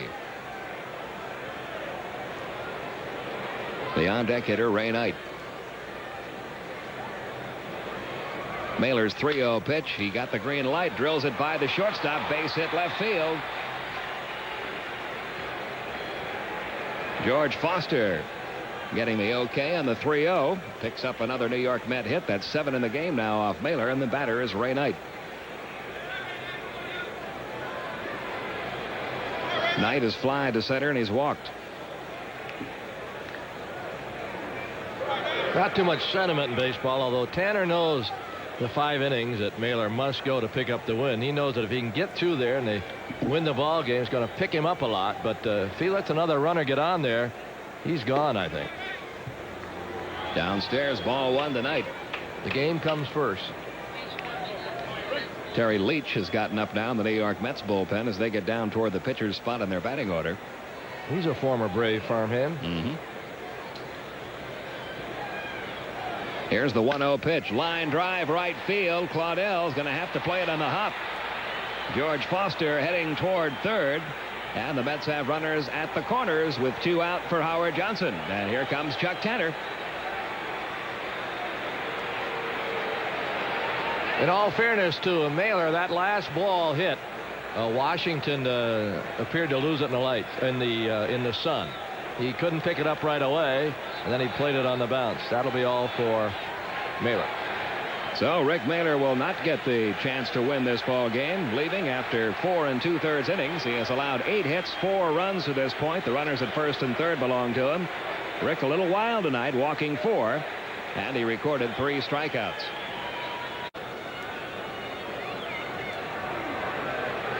McMurtry pitched very well in the Dodgers series. 2 scoreless innings on Sunday. A 1-2-3 inning on Saturday with 3 strikeouts. Here's the 1-2. And there's another strikeout for Craig McMurtry. Ken Oberg right behind with 8. Berini misses high, ball 1. 5 runs, 5 hits for Atlanta, 4 runs, 8 hits for New York. We're in the bottom half of the 5th inning. That missed high, 2-0. Bruce Berini trying to bounce back from rotator cuff surgery this year. Deals the 2-0. Fly ball right field. Strawberry waiting for it out there. He'll get it. And there's 1 down. Speaking of rotator cuff, did you discuss Atlee Hammaker? He's back for surgery in Columbus. Boy, he's had a tough time, hasn't he, the last couple of years? San Francisco lefty. You really feel bad for him. He was a super pitcher there a couple of years back. Had a problem this spring, Hammaker did, with a viral condition that was causing him to lose weight, and he couldn't seem to shake it off. Here's Harper, who has flied to right twice. One of those times it turned into a double play.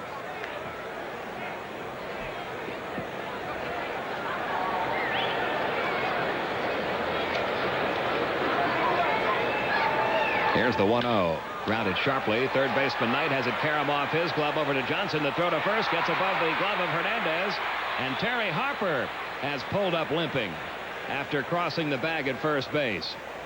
I wonder if he might have pulled a hamstring. He's going to trot down to second base. I don't think he'll get that far. Dave Pursley and Chuck Tanner on their way out. I think it's his left leg. An error will be charged to the shortstop, Howard Johnson, on the play. Terry Harper wants to stay in the game. Kind of a tough call. The shortstop wasn't even involved until the ball caromed off Knight's glove, but a good throw would have hit him, so they're going to charge Johnson with an error and put Harper at second base, although he's limping. Terry Harper, as he reached second base, reaching down toward his left heel, so he may have just jammed his foot on that bag as he crossed it. And the batter is Ken Oberkfell, who has grounded out to short and walked. The way he was limping there, it looked like that dreaded hamstring, which strikes so many players over the course of a season. Oberkfell takes a strike, 0-1.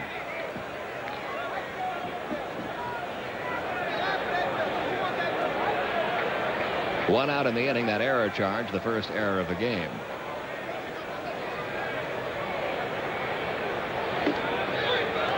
And it's 0-2 now on Oberkfell.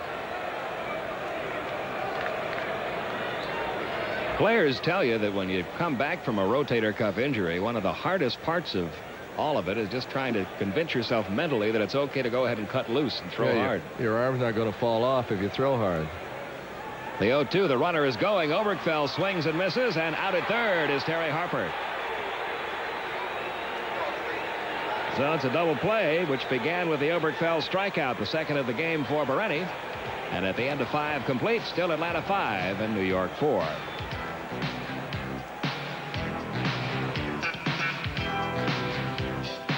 Who says you can't have it all? Who says you can't love your work and the change of base? Who says you can't have light beer with super premium taste? Michelob Light. Oh, yes, you can. Michelob Light. Oh, yes, you can. Super premium taste and a less filling beer. Michelob Light. Oh, yes, you can. Have it all. Delta flies to the heart of Europe. London, Why, hello, Delta. Paris, Bonjour, Delta. Frankfurt, Munich, and Stuttgart, Guten Tag, Delta. and Shannon, Ireland. 100,000 welcomes, Delta. 6 gateways to all of the heritage, tradition, and pride of Europe. All as close as a Delta jet. Europe. Delta gets you there.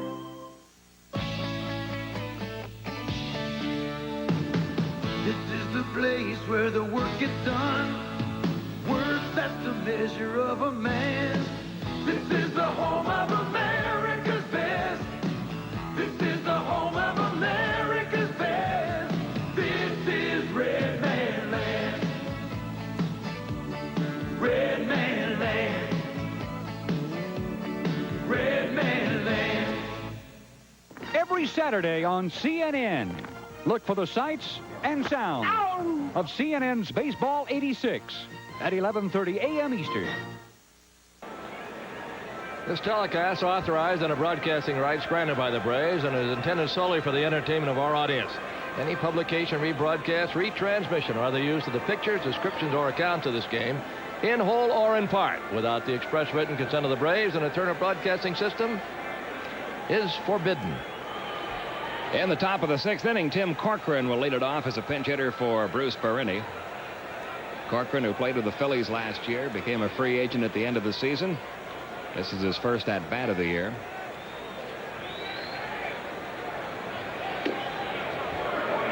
And he takes the first pitch low and away, ball 1. Corcoran last year hit only .214 for the Phillies. 2 years ago, he hit .341.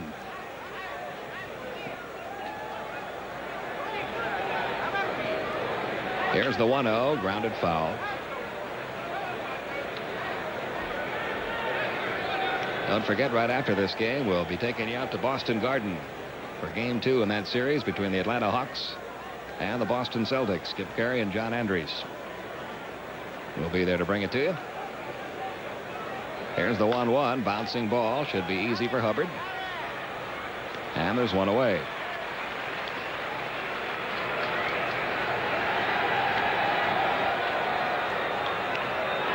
Now back to the top of the order, Len Dykstra, who has struck out, walked, and lined to short. Well, McMurtry in a position now to pick up a victory. Rick Mahler did not go the required 5. Horner will handle this one and take it himself. Very quickly, 2 down. A middle relief pitcher doesn't get many chances to win a game, so this is an ideal spot for McMurtry. He comes in with a 1-run lead. The starting pitcher can't get the decision, and if he can pitch any kind of ball here, he'll win his first. Wally Backman's had a perfect night. He's 3 for 3 with 3 singles, the last time up a bunt single. His batting average for the year now up to .414. He was thinking about bunting his way on again. Tomorrow night, 7:35, Dwight Gooden against Joe Johnson. Both pitchers off to 3-0 starts this year.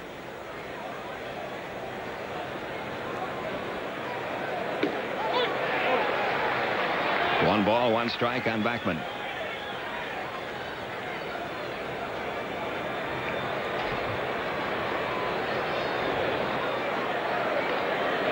Now the 1-1, the slow curve just missed. 2 balls and a strike on Backman. 5-4 Atlanta, 6th inning.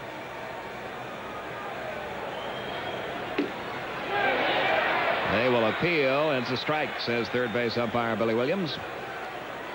2-2.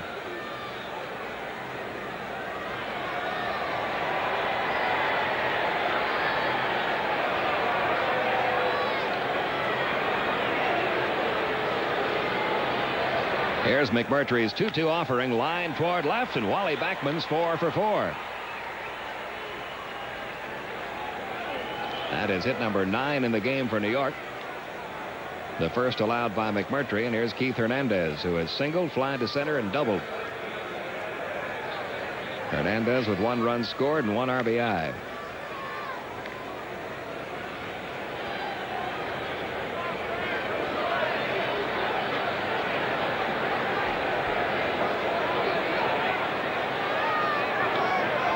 Backman a threat to run. McMurtry, of course, has that good move toward first. That might cut down Backman's lead by a step or so. He has 2 steals and 4 tries this year.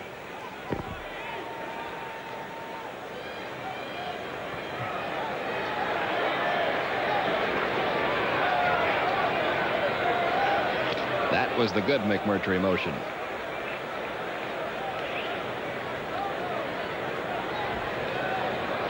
McMurtry picked off Steve Sachs in the 4th inning of Sunday's game in Los Angeles.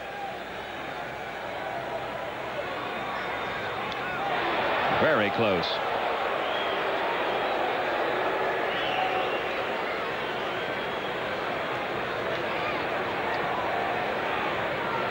Backman acted like he was going fairly close.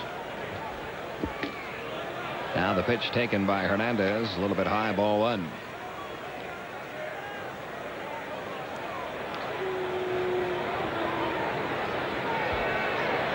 Braves leading at 5-4. We're in the top half of the 6th inning with 2 men out.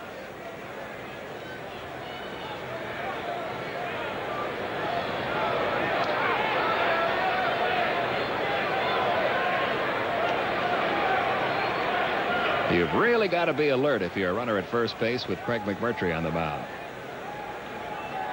Bothers a hitter sometime when you go over there. Hernandez just took a little walk.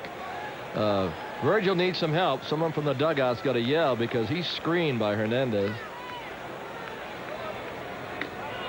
That breaking ball stayed outside. The count 2-0 now on Keith Hernandez.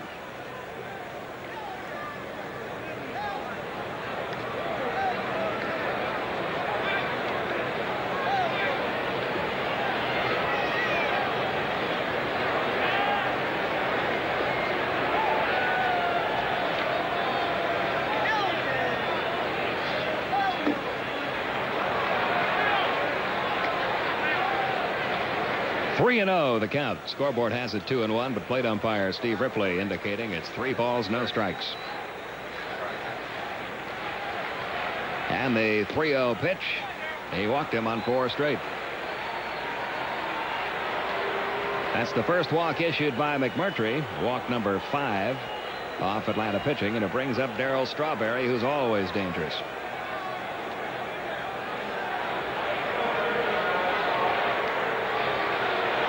Strawberry in this game 0 for 3. 3 groundouts. 1 to the pitcher, 1 to first, 1 to second. He did drive in a run when he hit that high chopper back to the mound in the first inning.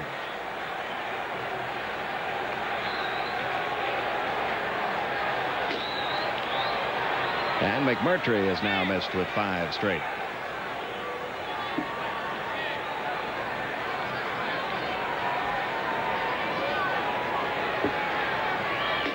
That caught the corner. The count is even. 1 ball, 1 strike.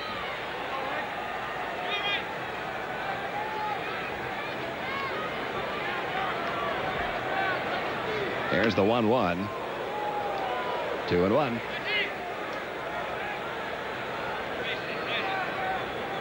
Wally Backman down at second. Keith Hernandez, your runner at first with 2 outs.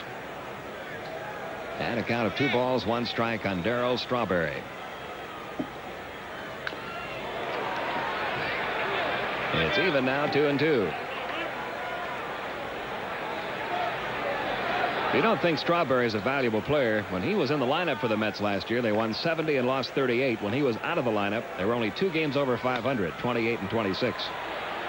You might recall he missed a portion of last season with a thumb injury that he suffered when he made a diving catch on a ball. He played 111 games and had his best year in the majors home run wise, 29. He's got 40 home run potential. That kind of player. The count full now, 3-2. And this will give the runners a head start with 2 down.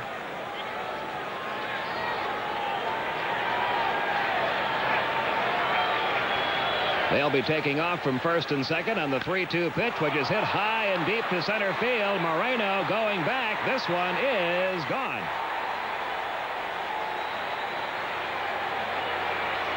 Darryl Strawberry hitting his 2nd home run of the season.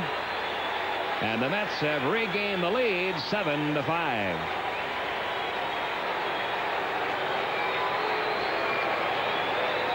It was a 3-2 curveball, but it was up.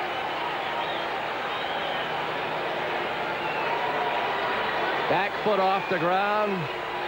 Doesn't make any difference. His momentum carried him through, and he had a curveball in the center field over 400 feet away. Strawberry now with 2 homers, 11 RBIs on the year. The Mets now lead at 7-5, and here's Gary Carter. All this happened in the 6th inning after 2 men were out. A base hit by Wally Backman, a walk to Keith Hernandez, and a 3-run homer by Darryl Strawberry, who now has a 6-game hitting streak. The 1-0 pitch is over, 1-1. Carter is grounded to third, fly to center, and drove in a run in the 5th inning with a sacrifice fly to right. 7 runs, 10 hits now for New York. 5 runs, 5 hits Atlanta. High in the air, shallow left field. Oberkfell and Ramirez both back. It'll be Ramirez making the call and the catch to end the inning. But the Mets have regained the lead on the 3-run Strawberry shot. We go to the bottom half of the 6th, 7-5 New York.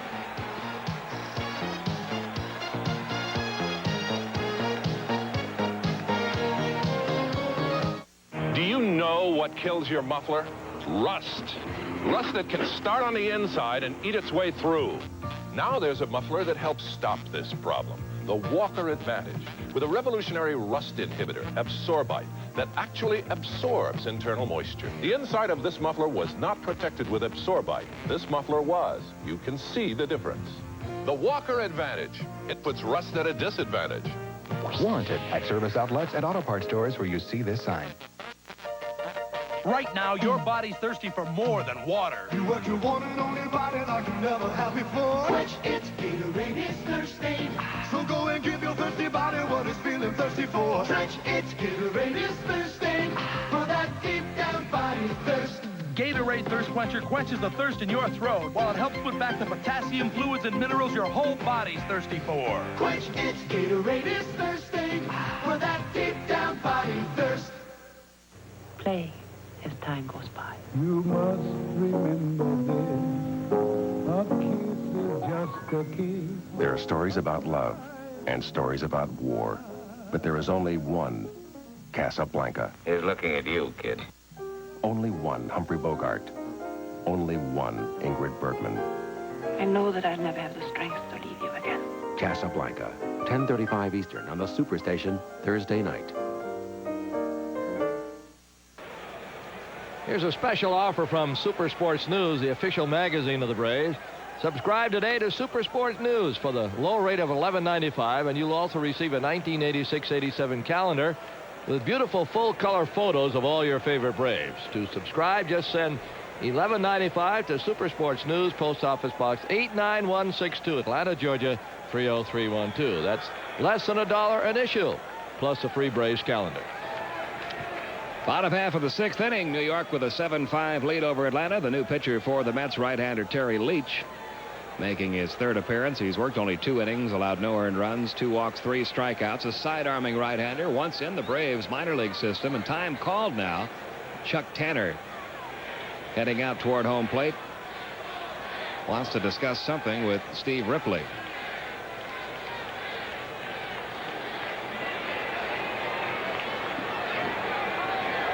Leach replaces Bruce Bereni, who worked an inning in the third, allowed no runs or hits, didn't walk anybody, struck out 2.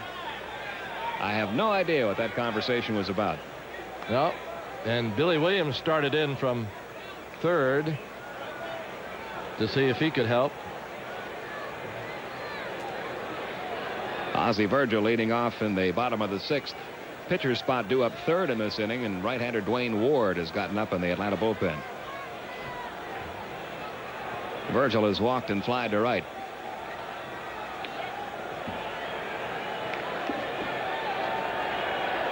There's Ward.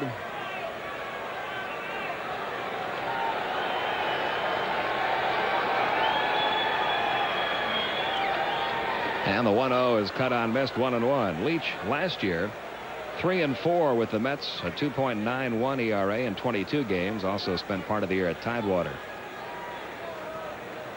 He was in the Braves organization from 1977 through 1980. That's going to be a tough chance for Ray Knight. He'll go through with the throw, but it won't be in time. Maybe that'll get Ozzie Virgil going. It'll be an infield hit. He didn't hit it well. But he is aboard to open up the bottom of the sixth. Knight chose to go through with it. I don't think it would have ruled foul. No, it would never have ruled foul. And he didn't have a chance. Hit number 6 for Atlanta. Glenn Hubbard steps in. He has a single and a strikeout in 2 at-bats.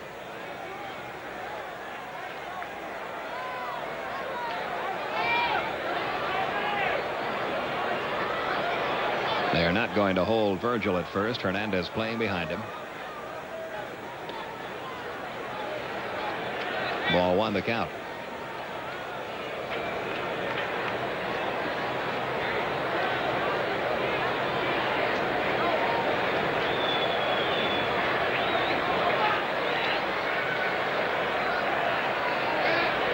And the 1-0 pitch. Missing again. 2-0. Chambliss comes to the on-deck circle. There you see it. So he'll be the pinch hitter for Craig McMurtry.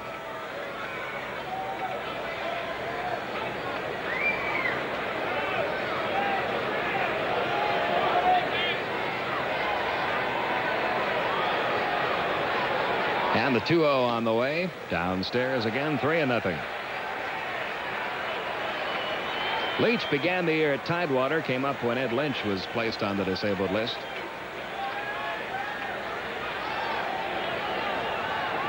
Their bullpen going to work again. Neiman. Randy Neiman. It's 3-1 now on Hubbard.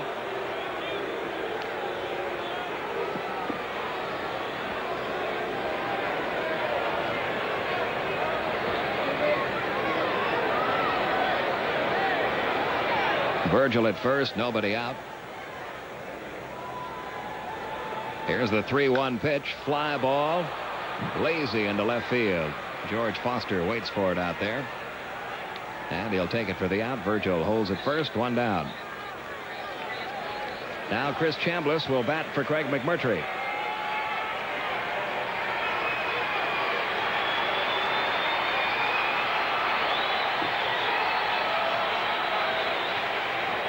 Those are correct numbers on Chambliss. He is 7 for 11 this year. 4 for 6 as a pinch hitter. He has a home run and 2 RBIs. Braves pinch hitters have done a great job this year. Overall batting .360.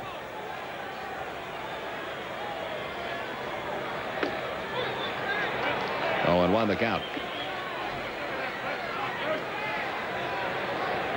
Braves trailing 7-5. We're in the bottom half of the 6th inning with 1 man out.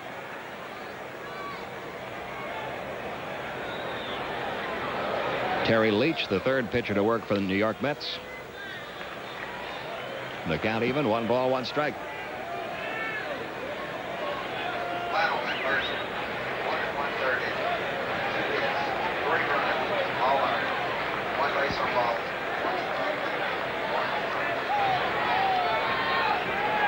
Here's the 1-1 to Chambliss. Line drive, left field. Foster has him played just about perfectly. And there are 2 outs. Now back to the top of the order, and Claudell Washington. Washington's had a perfect night. 2 walks and a home run. He has scored 2 runs, driven in 1.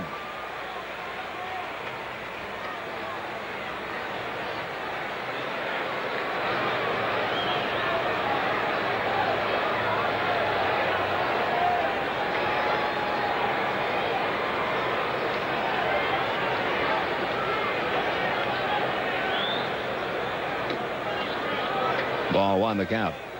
Ozzie Virgil, the runner at first. He opened the inning with a single. He's still there with 2 down. You'll see Hernandez not hold him. He'll back away from Ozzie as the stretch is made by Leach.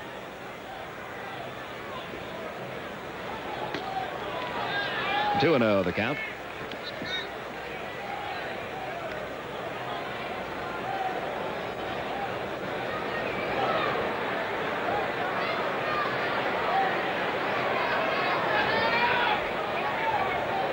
And the 2-0 pitch coming.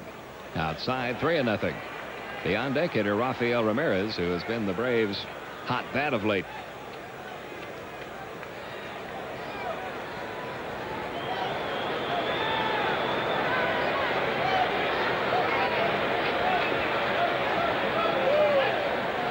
Here's the 3-0. Not close. First walk issued by Leach. 5th walk issued by the Mets. And with runners now at first and second, Ramirez will be the batter.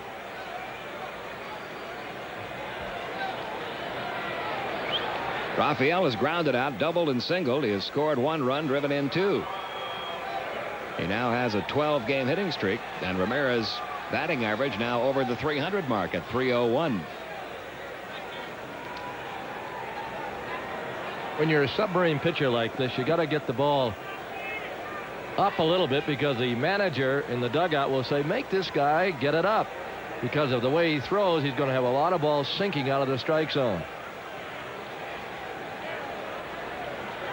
And the first pitch to Ramirez is a strike on the inside corner, 0-1. Usually it's just 2 pitches. It's a sinker and a curve or slider, one or the other. Pitch that'll break away from a right-handed batter.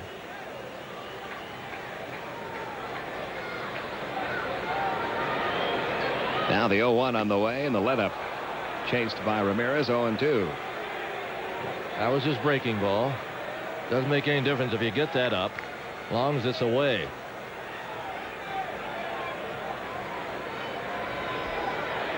Of course, Ramirez has a tendency to chase pitches under the strike zone. The 0-2 is looped toward shallow right field. Strawberry coming on. He'll make the running catch. And that ends the 6th inning for Atlanta. The Braves strand a couple of base runners. They've now left 6 men on in the ballgame. And at the end of 6, it's the Mets 7, Atlanta 5.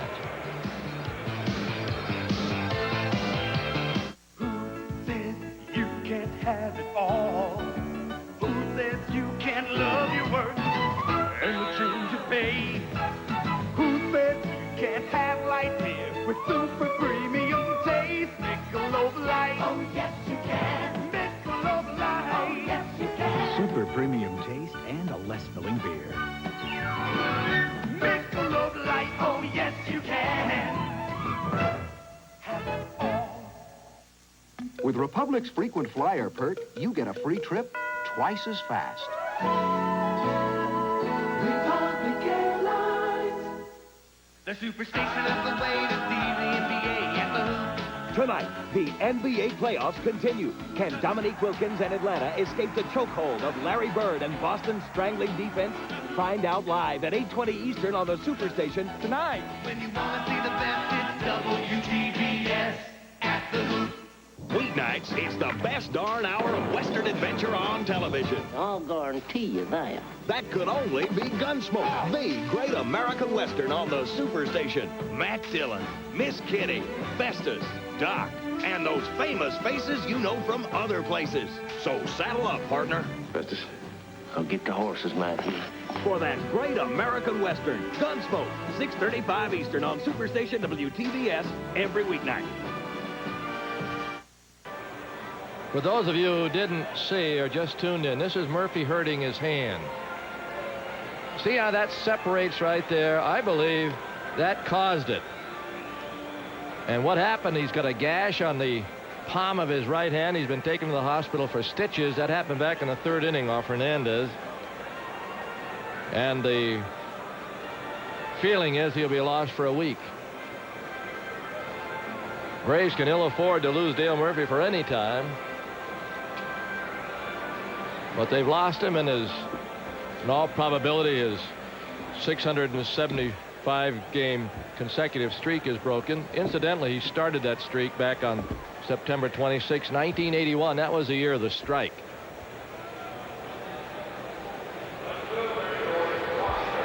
There's your new pitcher, Dwayne Ward.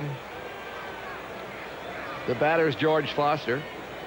Ernie Johnson and Bob Neal with you now on the final 3 innings of this telecast. Fastball over.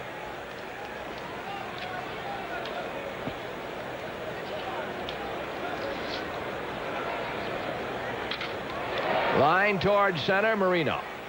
1 down. Ward with a record of 0-1, ERA 3.52. This is his 6th game.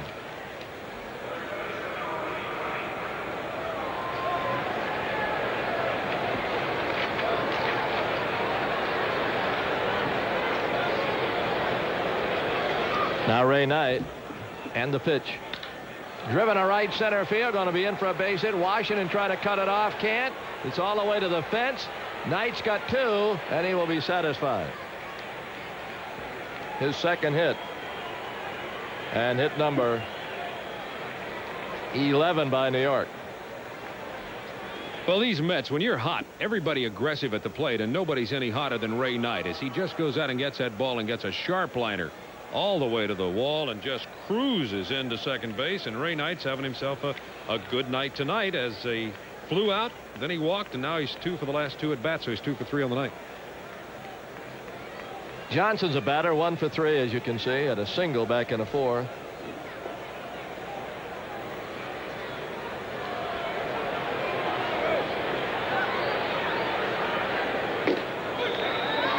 Strike called, 0-1.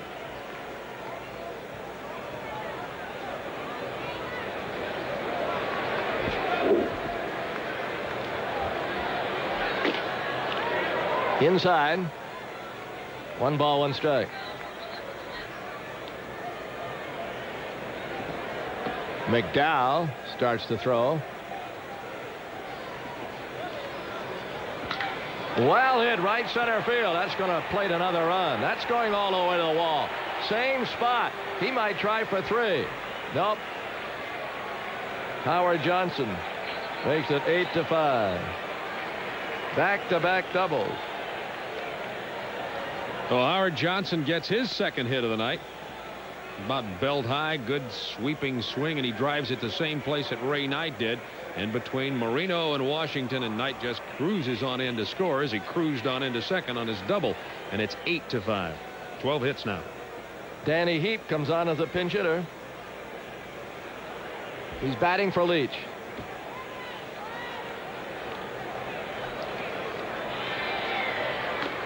Fastball high. Heap at 357 with a homer and 8 RBIs.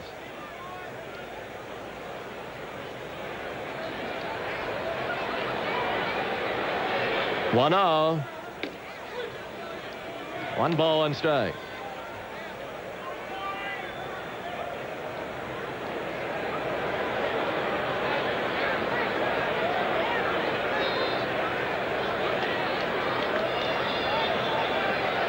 Now a 1-1. He went.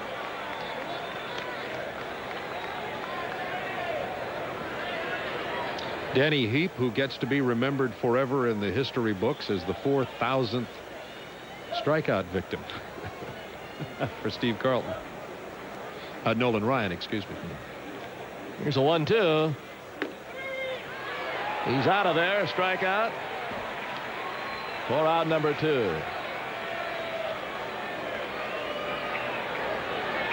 Well, Ward's got the great fastball. That gets right in the wheelhouse, but it got up there before Heap could even think of swinging at it. He goes down on strikes.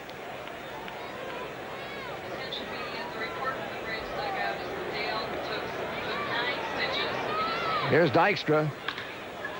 Up the middle, base hit. Another run will score.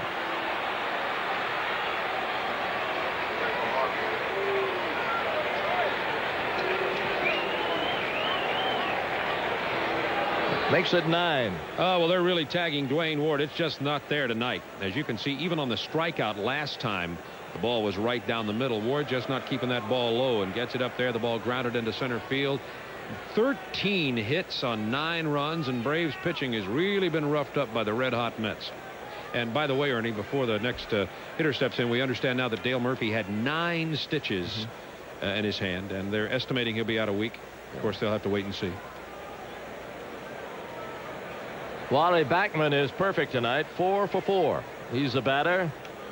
Dykstra at first. With his first hit of the night and an RBI, it's 9-5.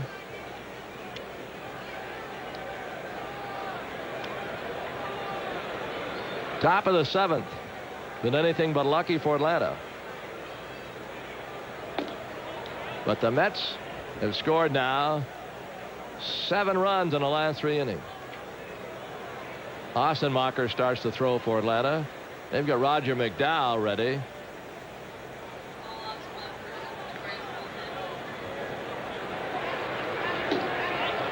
Down low. There's Ossenmacher. The Mets won 9 in a row twice last year. Trying for their 10th in a row. The runner going. No contest. Stolen base. Dykstra. That is his 6th. He's yet to be caught. Virgil didn't have a chance. It was a breaking ball in the dirt. He's now 6 for 6 is Dykstra on steals. Tremendous speed, good jump. Got that good, efficient motion. Looks like a sprinter until he goes in head first there. Little did he know the throw wasn't even coming. So he's 6 out of 6 on stolen base attempts this year for the Mets. They might let Backman swing. Took it. 3-1.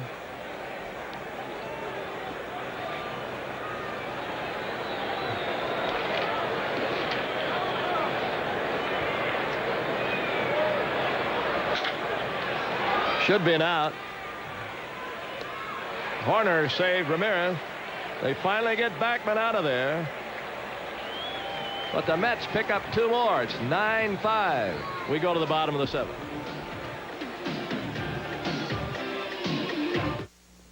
Roaches, public enemy number 1. They come out at night carrying germs and disease and leave filthy droppings behind them. They scurry all over your kitchen and crawl over food. How do you get rid of them? You've tried smelly spray insecticides, but look, roaches can smell too, so they avoid the sprayed areas and keep coming back. Now there's a solution to roach problems. Roach Kill, the amazing odorless powder with a double your money back guarantee. Write down this toll-free number to order. In scientific tests, the active ingredient in Roach Kill proved 99.5% effective after 1 use, far superior to spray insecticides. Roach Kill kills and controls roaches better than any aerosol insecticide. Roach Kill is easy to use. Just squeeze the powder from the Roach Kill bottle behind appliances. Roaches can't smell Roach Kill, so they don't avoid it. They walk right through the Roach Kill powder, which clings to their legs, and carry it back to their hidden nests within the wall. There it kills the whole colony. Roach Kill is so incredibly effective, it has a double your money-back guarantee.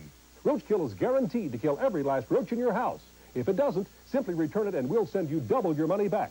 Pick up your phone and call right now. Get extra bottles for garages and basements. Most orders are shipped in 24 hours. Call toll-free 1-800-257-1234 for Visa, MasterCard, or COD orders. That's 1-800-257-1234. Or mail $9.95 plus $2 shipping and handling. Remember, 1-800-257-1234. This offer may end at any time, so order before midnight tonight. That's 1-800-257-1234. It may be the worst nuclear accident in history, and the Soviets are asking for help. For details and continuing coverage, turn to CNN. We're going to the bottom of the 7th. Roger McDowell's the new pitcher. We want to pass along our sympathies to the Tom Seaver family. We understand that Tom lost his mother last night out in California. Ernie, interesting story about McDowell is last year he tied with Orozco for the club lead in saves. He had 17, but the Mets have been struggling with relief pitching this year, much as the Braves have. And McDowell, even though he's 2-0, has no saves on the year. No Mets pitcher has any saves except Orozco, who has 3. So let's see if McDowell can hold him here. He's pitched 10.2 innings, 10 hits, 5 runs, 4 earned. Marino takes a pitch high, 1-0.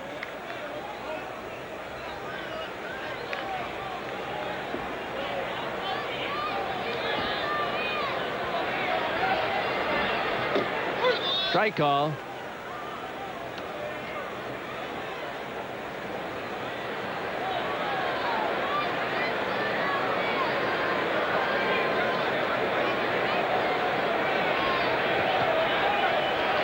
One bounce to second.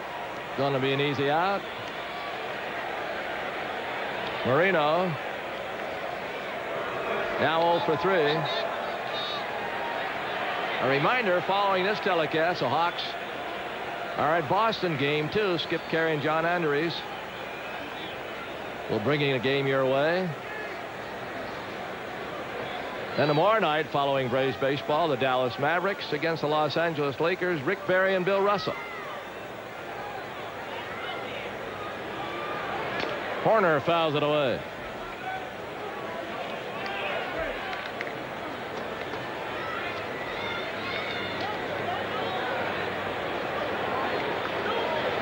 Harper's on deck.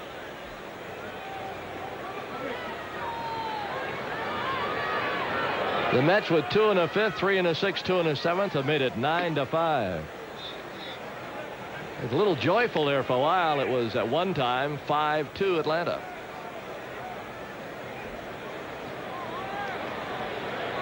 Now the 1-1. Hit foul.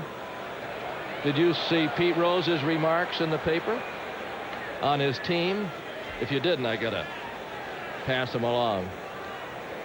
Rose, Cincinnati Reds in the last 8 games have batted .168. He says, I can't understand it, the fans can't understand it, and Marge won't understand it. I mean, he just tells it the way it is.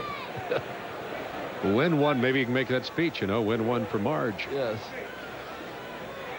Well, the Braves will get an opportunity to see on, what is it, Monday, Tuesday, Wednesday up in Cincinnati.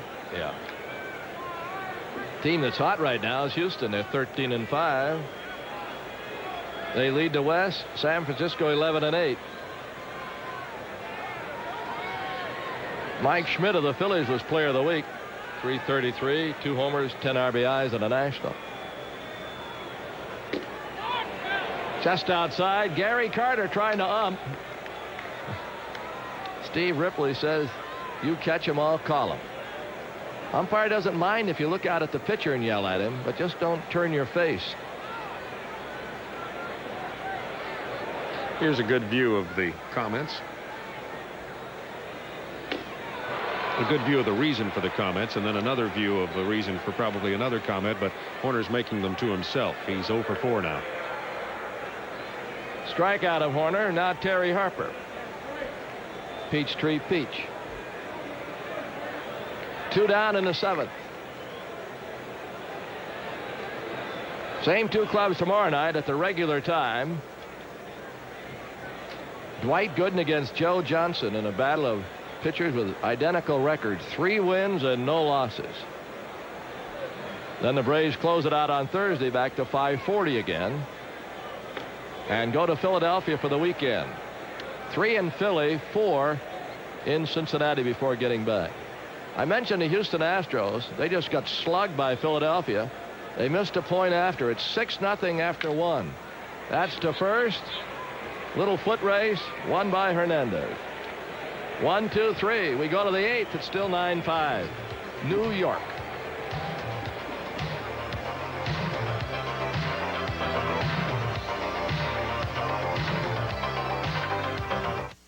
An hour from now, there'll be 50,000 fans here, eating, drinking, cheering, and groaning. Some of those fans will leave here not feeling so well. Whether it's heartburn, upset stomach, even diarrhea, they can all take one remarkable medicine for relief: Pepto-Bismol. As it coats, Pepto-Bismol relieves what's wrong, relieves it, then leaves a protective coating behind. Pepto-Bismol. For most common stomach discomforts, the one that coats is the only one you need. Now there's a fade cream that won't disappoint you. Fade Away Skin Lightener by Francis Denny. The only fade cream so effective, it comes with a guarantee. So if you're not satisfied with the way Fade Away lightens brown spots, just return it with proof of purchase for a full refund. Of course, Fade Away costs a little more than other fade creams, but then we guarantee a real disappearing act. Fade Away, available from trained Francis Denny cosmeticians at fine stores everywhere.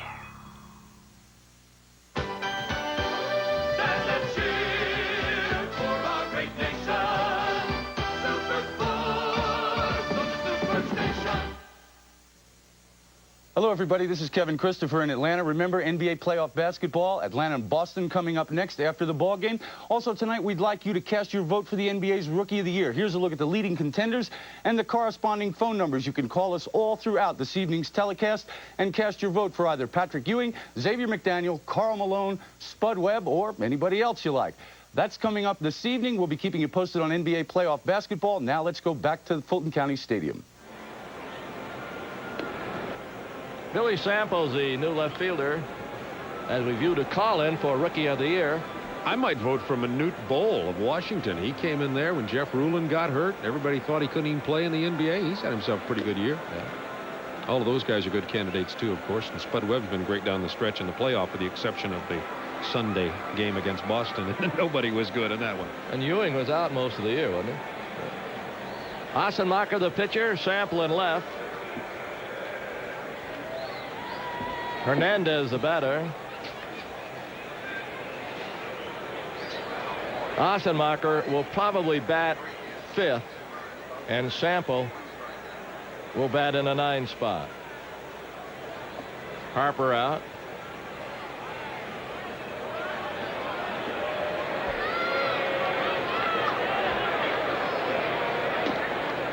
A ball outside. Hernandez is 2-for-3. He knocked in a run in the 5th. They have 13 hits. The Braves have a half dozen. Curve in there. Detroit's leading Kansas City 1-0 after 2. Some games are underway. No score at Fenway Park, Boston, between the Mariners and the Red Sox after 2. And the Reds lead Montreal 1-0 after 2. I told you about Philadelphia scoring 6 runs in the first inning against Houston. We'll have our Red Man scoreboard come along, and we'll also update you at the end of the ball game. Ernie, we were talking about Dale Murphy being out with the 9 stitches, and Pete and I were conjecturing earlier that he might get in as a pinch runner, but of course we were just reminded by Robin that that wouldn't count as an official appearance. Not unless he went out in the field and played and was also used as a pinch runner. Hernandez is trying for 2, and he's got it.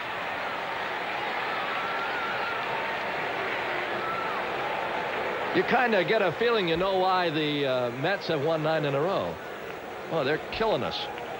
The Mets are going up there like they believe they're going to hit the ball, and no matter who's been in there for the Braves tonight, whether it's been Mahler or McMurtry or Ward and now Ossenmacher, they're just tattooing the ball. And speaking of tattoo, the home run he hit, you don't see many in the seats in center field here. No. To the mound, looking to second, now going to first, and they get Strawberry. Big guy can run. He's had years where he's been in double figures with stolen bases. Carter is a batter. Yes, it's a well-balanced New York Met team, picked by many to win the National League East. They came close last year. They finished 3 games back, but they were within 1 game with 5 to play, and the Cardinals won it. And the Cardinals have lost a couple of pitchers, but don't count the Cardinals out anything with their speed. 1-0. You see Hernandez in the bottom of your picture. Another 1-0. A little bit high. 2-0. Last season, the Braves could do nothing with New York. They played 12 times, and the Mets won 10 of them. 5-1 in both parks. Bud Harrelson booted it. It's the only thing wrong the Mets have done tonight. He gets booed for it. A lot of fans here for New York, and that's not unusual. They followed them when they weren't winning. Back in 1962 when they started playing in the old Polo Grounds. They've come a long way.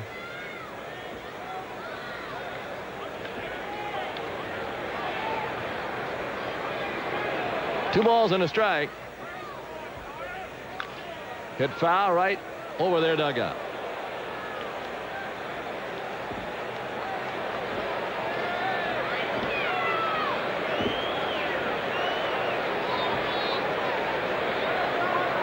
Had a little question today while having breakfast out in Alpharetta about the umpires and the balls being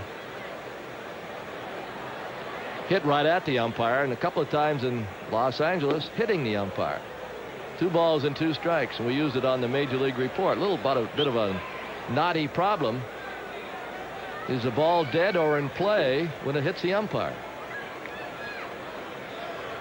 3-2. Struck him out. Well, there were 2 examples. First, we'll look at this curveball. It's a good one. Just gets enough of the break, and Carter was way out in front of the curveball also.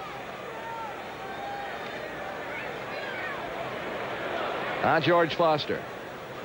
We ask you to stay tuned. We're going to join the Hawks-Celtic game in progress. Foster misses. Let's give Red Auerbach a call. He's going to work with me on a Thursday night telecast of the Philadelphia-Milwaukee game and see if he won't just hold the game up. The Boston Garden fans wouldn't mind, would they? It'd probably come down. All those banners, too. They're going to toss it up on time. Here's an 0-1. Strike call. On the umpires, if the umpire is behind the first baseman, as he was when the umpire got hit in one of the games in Los Angeles, the ball's in play. It bounded over to Horner, and he made the out. The umpire was behind the infielder. Fouled away. If the umpire, like Joe West right now, is behind the pitcher, he is in front of the infielder. If a ball hit Joe West off the bat of Foster, the ball is dead. It's all where the umpire is. And the batter gets a hit. And Joe would probably be hurt. Low on a curve. There's Joe over on the right side of your screen. I'll tell you what, you got to keep alert for that if you're the umpire. That ball gets to you in a heartbeat. If he's watching the runners and other things, dangerous. Look how dangerous a pitcher is, though, Robert. He's got to stay alert, too. You've seen a couple of scorchers in your day, right? Yes. Well, of course, that's why they give the pitcher a glove, Ernie. Yeah. And knees. Or a shield. And knees and elbows. Chest. He just balked. Just about everything that could go wrong has gone wrong so far tonight. Ossenmacher balked. We didn't pick it up right away. Let's see. Did he start his motion? Now watch. First he pitches. We're live now. To first. Bobbled on a low throw. And the run scores. And the run scores. That'll be an error on the throw. That makes it 10.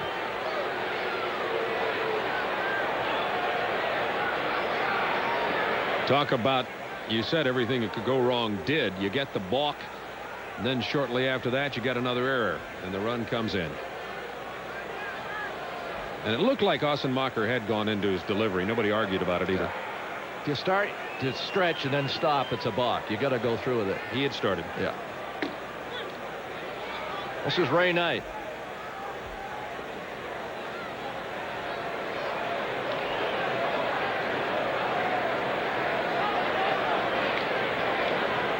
The 0-1. 0-2. Now Atlanta has Garber up in their bullpen. We're in the 8th inning. The Mets have doubled the score. It's 10-5.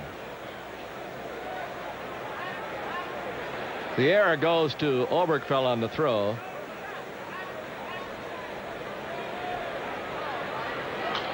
Pop foul out of play. Not making excuses for Oberkfell, but of course, I guess as most everybody knows now, he's playing with a slight injury out there too. Braves have been relatively injury-free, fortunately, so far, but in 162 games, you're going to get them.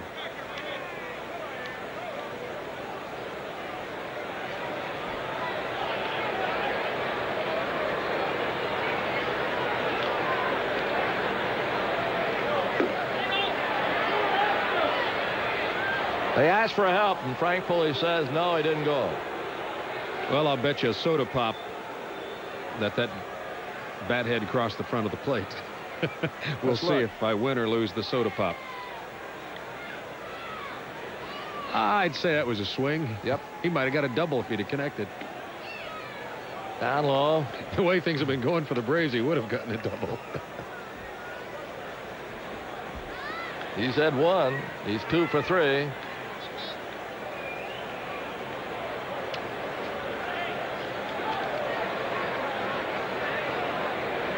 Two balls and 2 strikes. Fouled away.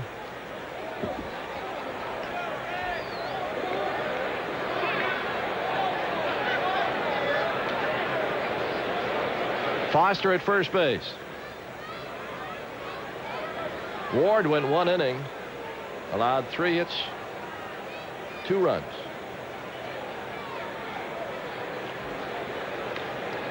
Bullpen hasn't done it tonight. To third, to second. Sarcastic applause amidst from the fans. The Mets are finally out of there. We go to the bottom of the 8th, 10-5.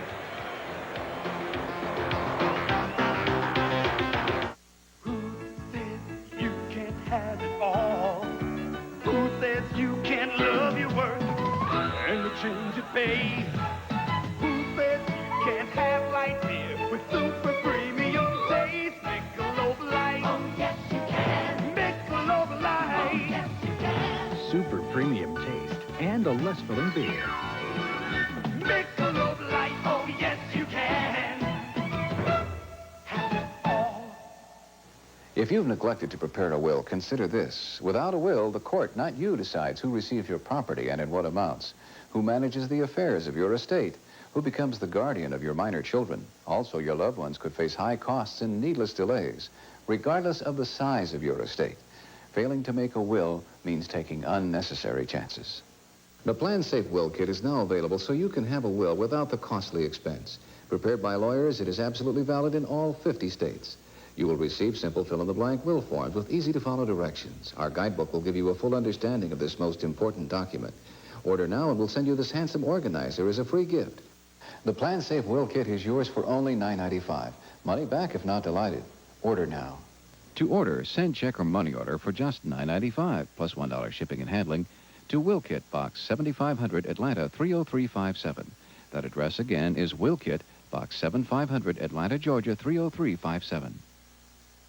Atlanta Braves baseball is brought to you in part by Budweiser. This Bud's for you. Hello again, everybody. John Andres, Skip Carey with you from the Boston Garden. Game 2 of the Celtics series with the Atlanta Hawks. We'll be getting started before a capacity crowd in just a few moments. We invite you to stay with us throughout the evening here on TBS as we keep going with sports. We're going to the bottom of the 8th. Oberkfell leads it off. The basketball game has not started yet. There's a bouncer to second. One down. Hawks-Celtics game has not started as yet, but when it does, we'll keep you posted as to what's happening. And we'll join as soon as possible from this game to that. I think tip-off is set for 8:40 Eastern time, so it's 10-12 minutes before they tip it off here. But the Braves are going to do their best here to delay that. It's tough, though. 10-5. An inning and 2/3 left. Pitch inside to Virgil, who's 1 for 2 with a walk. Garber throwing in the Braves bullpen. 10-14-1 for New York. Atlanta 5 runs, 6 hits, and 1 error. And the 1-0. Low and away.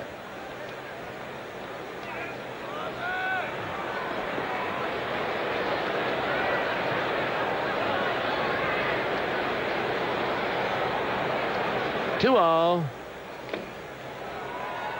2-1.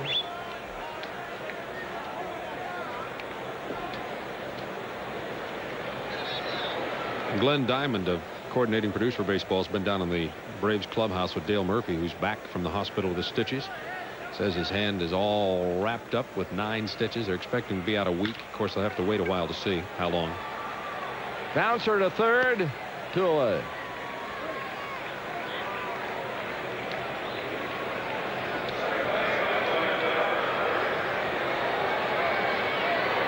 Hubbard's a batter. He's 1 for 3.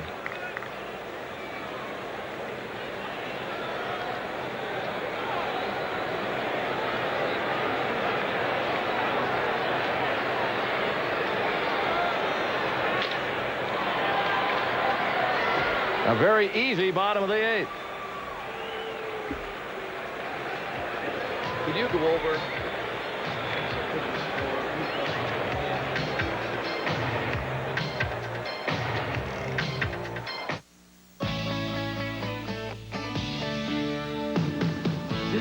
Place where the work gets done. Work that's the measure of a man. This is the home of America's best. This is the home of America's best. This is Red Man Land. Red Man Land. Red Man Land. Introducing Chelada. Yes. Tostitos brand has a new flavor. Isn't that sweet? No, zesty. New chilada. I thought you liked some. How did you know? I thought you like exciting Mexican seasonings on a crispy chip. We do think alike. Try 'em. If you insist. New Chelada flavor, pepper, spices, and a touch of sour cream. You like this new flavor, Fester? It's very tasty. This July, cheer America's athletes to victory in the first Goodwill Games in Moscow. See the games in person and tour the Soviet Union, all for one special price. You get round-trip airfare, first-class lodging, and 3 meals a day. Sightseeing, theater, museums, and shopping in Moscow and Leningrad. Goodwill Games tickets and more. Tickets are limited. Call General Tours now at 1-212-598-1800 for the Goodwill Games Tour. 1-212-598-1800. Now you have a good reason to wake up early. Headline News at 6 a.m. Eastern on the Superstation tomorrow and every morning. We're going to the 9th. Garber's a new pitcher. Howard Johnson will lead it off.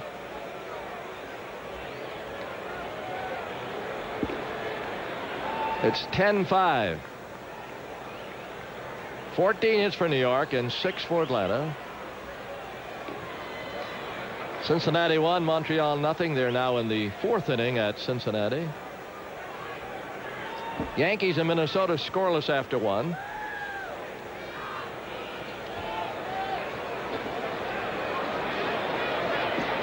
Baltimore and the White Sox also scoreless after 1.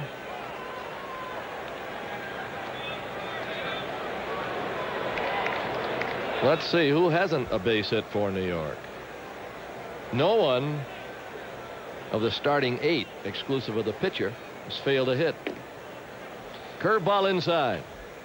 Well, they came in here leading the league in hitting. They were hitting .280 coming into tonight's ball game as a team. Oops, I just found someone who hasn't gotten a hit. Carter. He has a sac fly and an RBI. He is 0 for 4. 1-0. Yeah, they got a good team batting average. And really, some of their sluggers in the middle haven't hit that many home runs. Strawberry's home run was his 2nd of the year, and you know he's going to hit 35 to 40, barring any sort of injury like he had last year. They should give him about 1 1/4 for the one he hit here. The way he... If you could cut it up into singles, his average would jump about 50 points. The 1-1. There's a let up inside.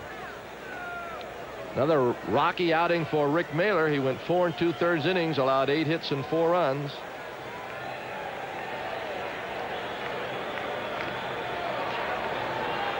Pitchers of record right now are Bereni and McMurtry.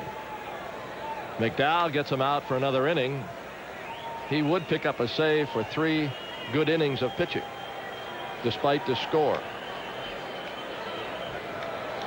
And good should be underlined. Yes. He's been sharp tonight.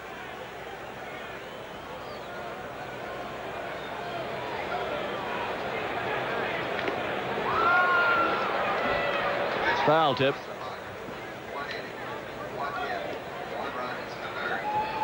Did you discuss with Pete Davy Johnson, and he uses a computer to great advantage? I didn't realize that until I heard him on the leadoff man. But a lot of his moves are because of the computer. He feeds it information that he's obtained from his scouts and from other people. Well, math majors will do that sort of thing. He installed a dish, I believe, so that at Shea Stadium he can, when they're not playing, he can watch other games. I don't know if Dave Johnson has been given the credit for the type of manager he is. He has brought the fortunes of the New York Mets to their highest level in a long time. Went over to Japan for a while as a player. Played a number of years with the Orioles. And turned into a good manager. I love that trivia stat on him. The man who was in the on-deck circle when Aaron broke Ruth's homer, and the man in the on-deck circle when Sadarahu, quote, unquote, with an asterisk, broke Babe Ruth's homer. Another thing he does it his way. 2-2. Got him. Strikeout of Johnson by Garber. Now Roger McDowell.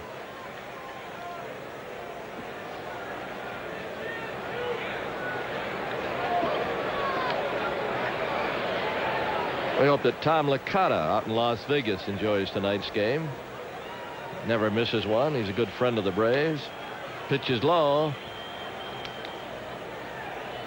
Ernie, I've just been adding up things here. I believe this win tonight, if the Mets go on to win, would be the 200th in the last 2 years for Davy Johnson. 1 ball, 1 strike. This would be win number 12 on the year, and he was 188 and 36. I think that's 200. I need his computer. Yeah. 1-2. Phillies now lead Houston 7-1. They're in the 3rd.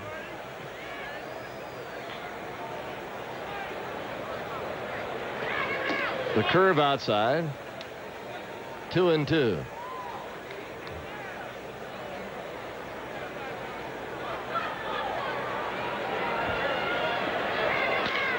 Over third. Nice play by Obi. Throw is perfect. 2 away in the 9th.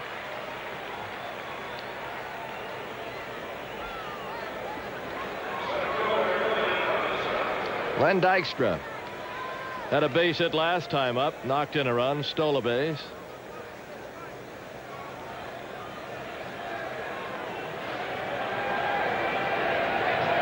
Air time tomorrow night will be 7:35. That's our regular time. Dwight Gooden against Joe Johnson. Then back to 5:35 on Thursday. I'm kind of glad Gooden's throwing when it's a little darker tomorrow night, although due to daylight saving, it's still a little tough to see because it's not dark at 7:40. But if he were pitching at 5:40, I don't know out of the shadows whether anybody'd see the ball. 2-1.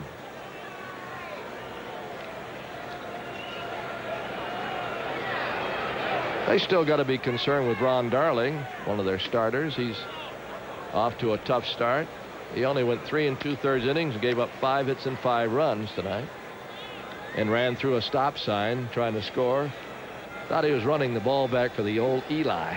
Bula Bula. He was quite a football player for Yale. Maybe he was hitting the head too many times on that play. Huh? He ran right through the stop sign by third base coach. Bud Harrelson was shaking his head as he went by. Walk to Dykstra.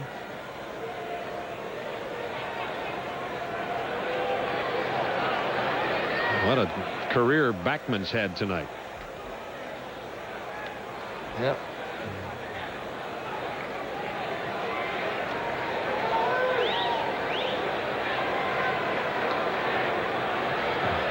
I don't think Garber has to step off. I just don't feel that Dykstra will run. 10-5.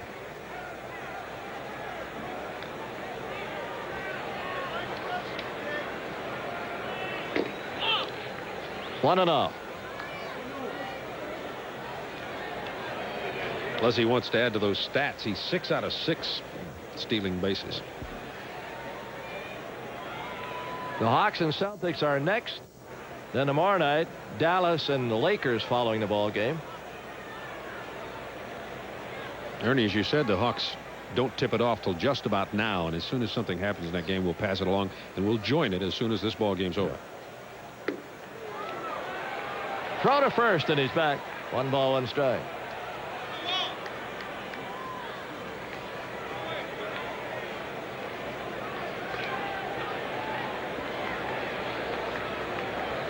Tough throw for Virgil here as he's got the Dykstra in the batter's box, and he has to come over the top and go around the throw. As you can see, it's high throw down there. Throw right on the bag might have got Dykstra, but it's a tough play for the catcher with a left-handed batter in there.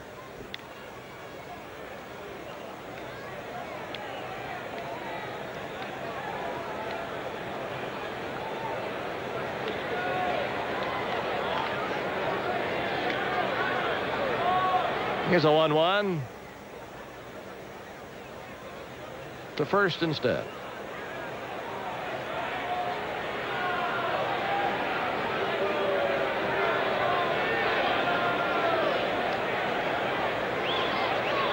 That stat you saw, excuse me, Ernie, on Dykstra said 5 for 5. That was coming into tonight's game. He did have a stolen base earlier tonight for 6. It's Dallas tonight, isn't it? After the Laker game, after the Celtic game. Lakers and Dallas after the Hawks Celtics. Well, all right, then I'm just reading it wrong. That's tomorrow night. I've been saying it right all night. All right. All right. There's a bouncer cycle. That's it. We go to the bottom of the ninth, 10-5, New York.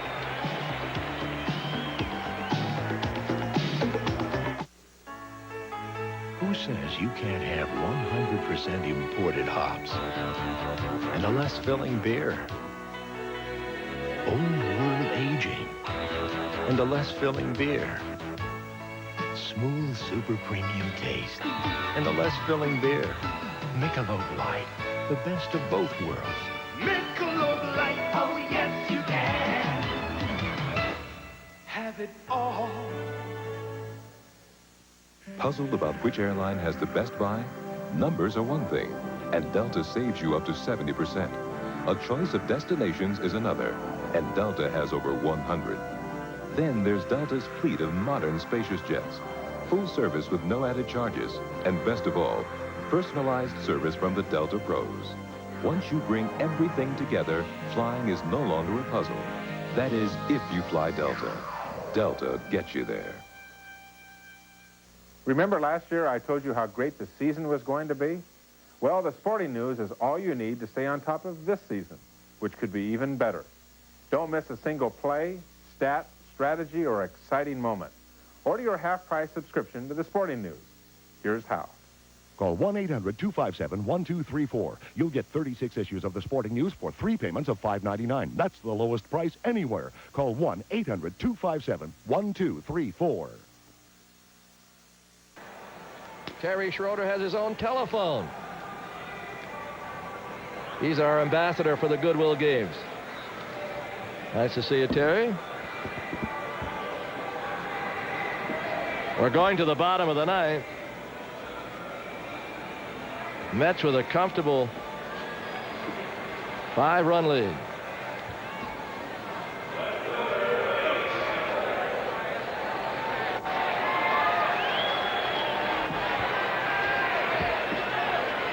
Billy Sample leads it off. Washington on deck.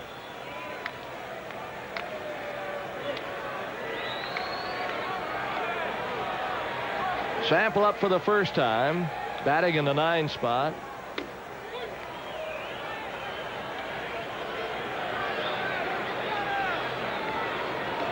Hawks and the Celtics to follow this ball game. Stay with us. We'll get to them as soon as possible. Driven along the line in right, down toward the corner. Foul.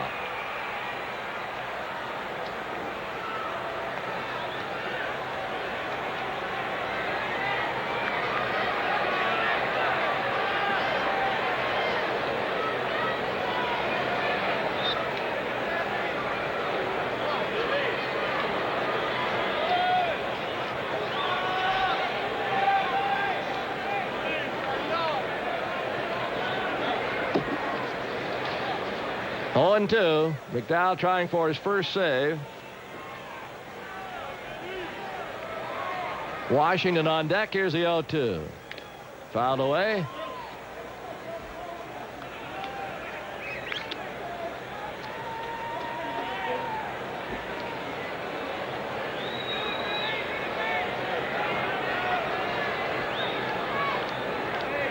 Jesse Orozco, just in case.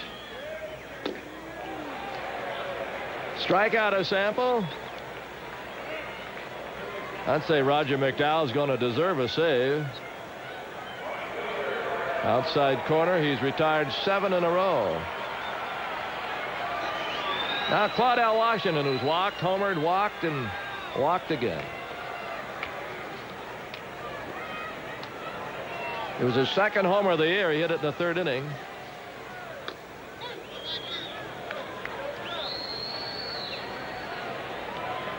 Only nice thing about the offense tonight is that home run by Claudell Washington won a Goodies contestant $750. It was the Goodies home run jackpot inning. That's on radio only. So someone's happy. Minnesota leading the Yankees 2-0. They're in the 3rd.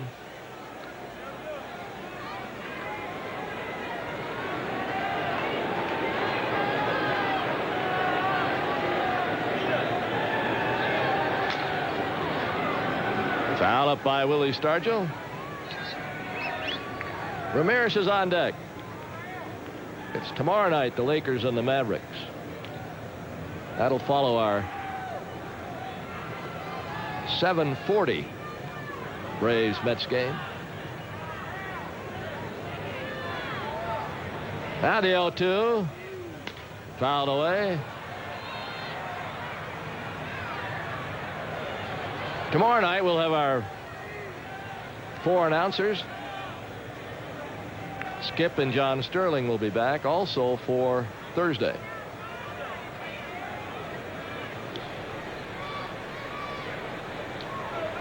No balls and 2 strikes. And a pitch. Curve in the dirt. It's 14-14, the Hawks and the Celtics in the first quarter. I remarked the other night that Hawks should be rested, should have a better ball game tonight than Sunday when they went into that ball game after a double overtime on Friday.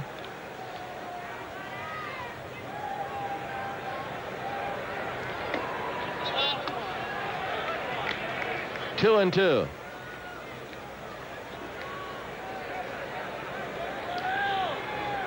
The Hawks and Celtics will be here on Friday in Atlanta. Pitch is high.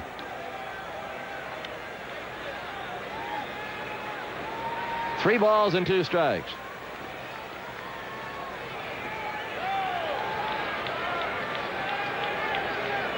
One out, bottom of the ninth.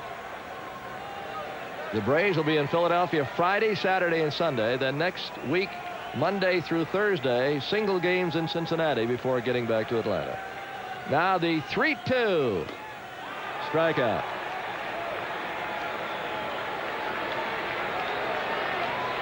The bottom fell out of this. Watch it. Down it goes. Fastball sinker. McDowell's had the Braves on his hip through 3 innings. 3, 6, 8 in a row been knocked off by the righty.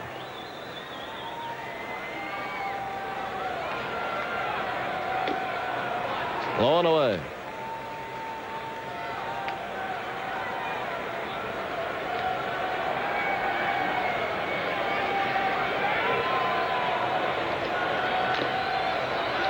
Fouled away.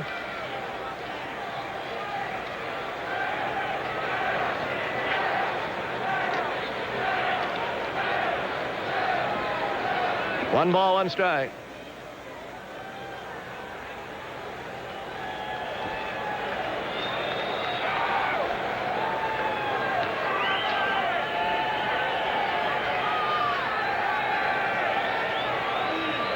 And the 1-1. Driven to right. Strawberry. Game's over. Final score, New York 10, Atlanta 5. 10-14-1 for the winning New York Mets. The Braves 5 runs, 6 hits, 1 error. Bereni wins it 1-0. McMurtry loses it 0-1. McDowell gets his first save. See you tomorrow night.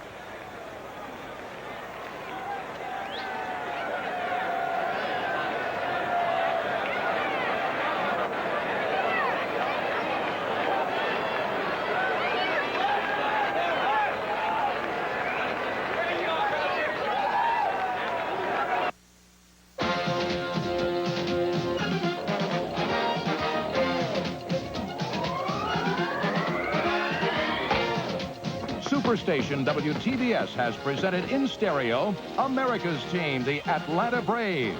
Atlanta Braves baseball has been brought to you by Michelob Light, super premium taste and a less filling beer. Who says you can't have it all? By Delta, the official airline of the Atlanta Braves. Delta gets you there. By the Coca-Cola Company and your local bottler of Coke and Coca-Cola Classic. By your Toyota dealer and the Toyota Celica. Performance and style that'll make you look real good. Who could ask for anything more? And by Canon. So advanced, Canon is the world's leader in 35mm photography. By CNN, the world's most important network and a proud sponsor of the 1986 Goodwill Games. And by Headline News, around the world every 30 minutes. Get the headline habit. Atlanta Braves Baseball is a production of TBS Sports.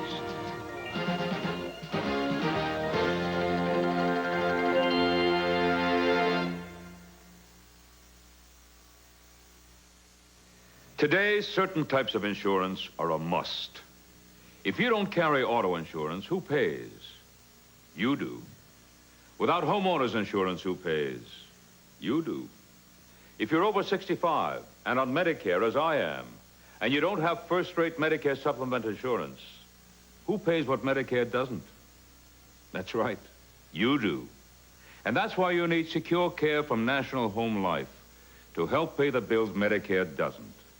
Take down this toll-free number while I show you how much you must pay even with Medicare in 1986.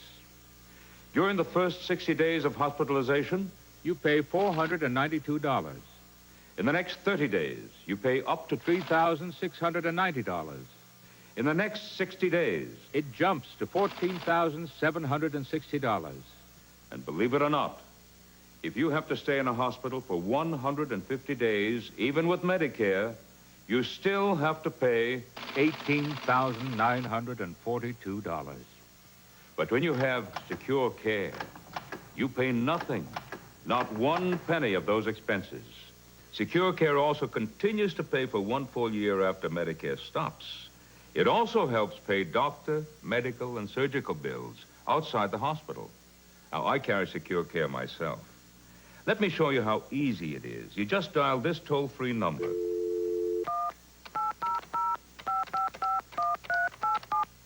Hello, Secure Care. May I help you? Yes, I'd like more information on Secure Care, please. Certainly. You too should call me at 1-800-257-1234. Give me your name and address, and I'll mail information on our new 1986 Medicare supplement. Or write Secure Care, Valley Forge, PA 19493. That's 1-800-257-1234. TBS Sports presents the 1986 NBA playoffs, brought to you by Miller Lite. For great taste, there is only one light beer, Miller Lite. By Renault Jeep, official vehicles of the NBA. By Menon Speed Stick Deodorant, gives you man-sized protection against perspiration odors. Let the wide stick give you the edge. By Rolaids, for acid indigestion or heartburn, Rolaids spells 100% relief. And by Delta Airlines, serving more than 100 cities in the U.S. and overseas. Delta gets you there.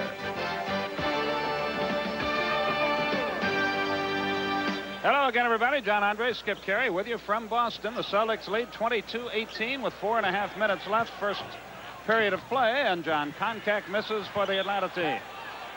The Hawks still control the ball. Leading scorers in the game, Wilkins and Whitman, 6 each for Atlanta. Bird, McHale, 8 each for Boston. Hawks are shooting better than they did the other day. They've made half their shots so far. Boston, however, 11 out of 14 from the field. In and out for Wilkins. Another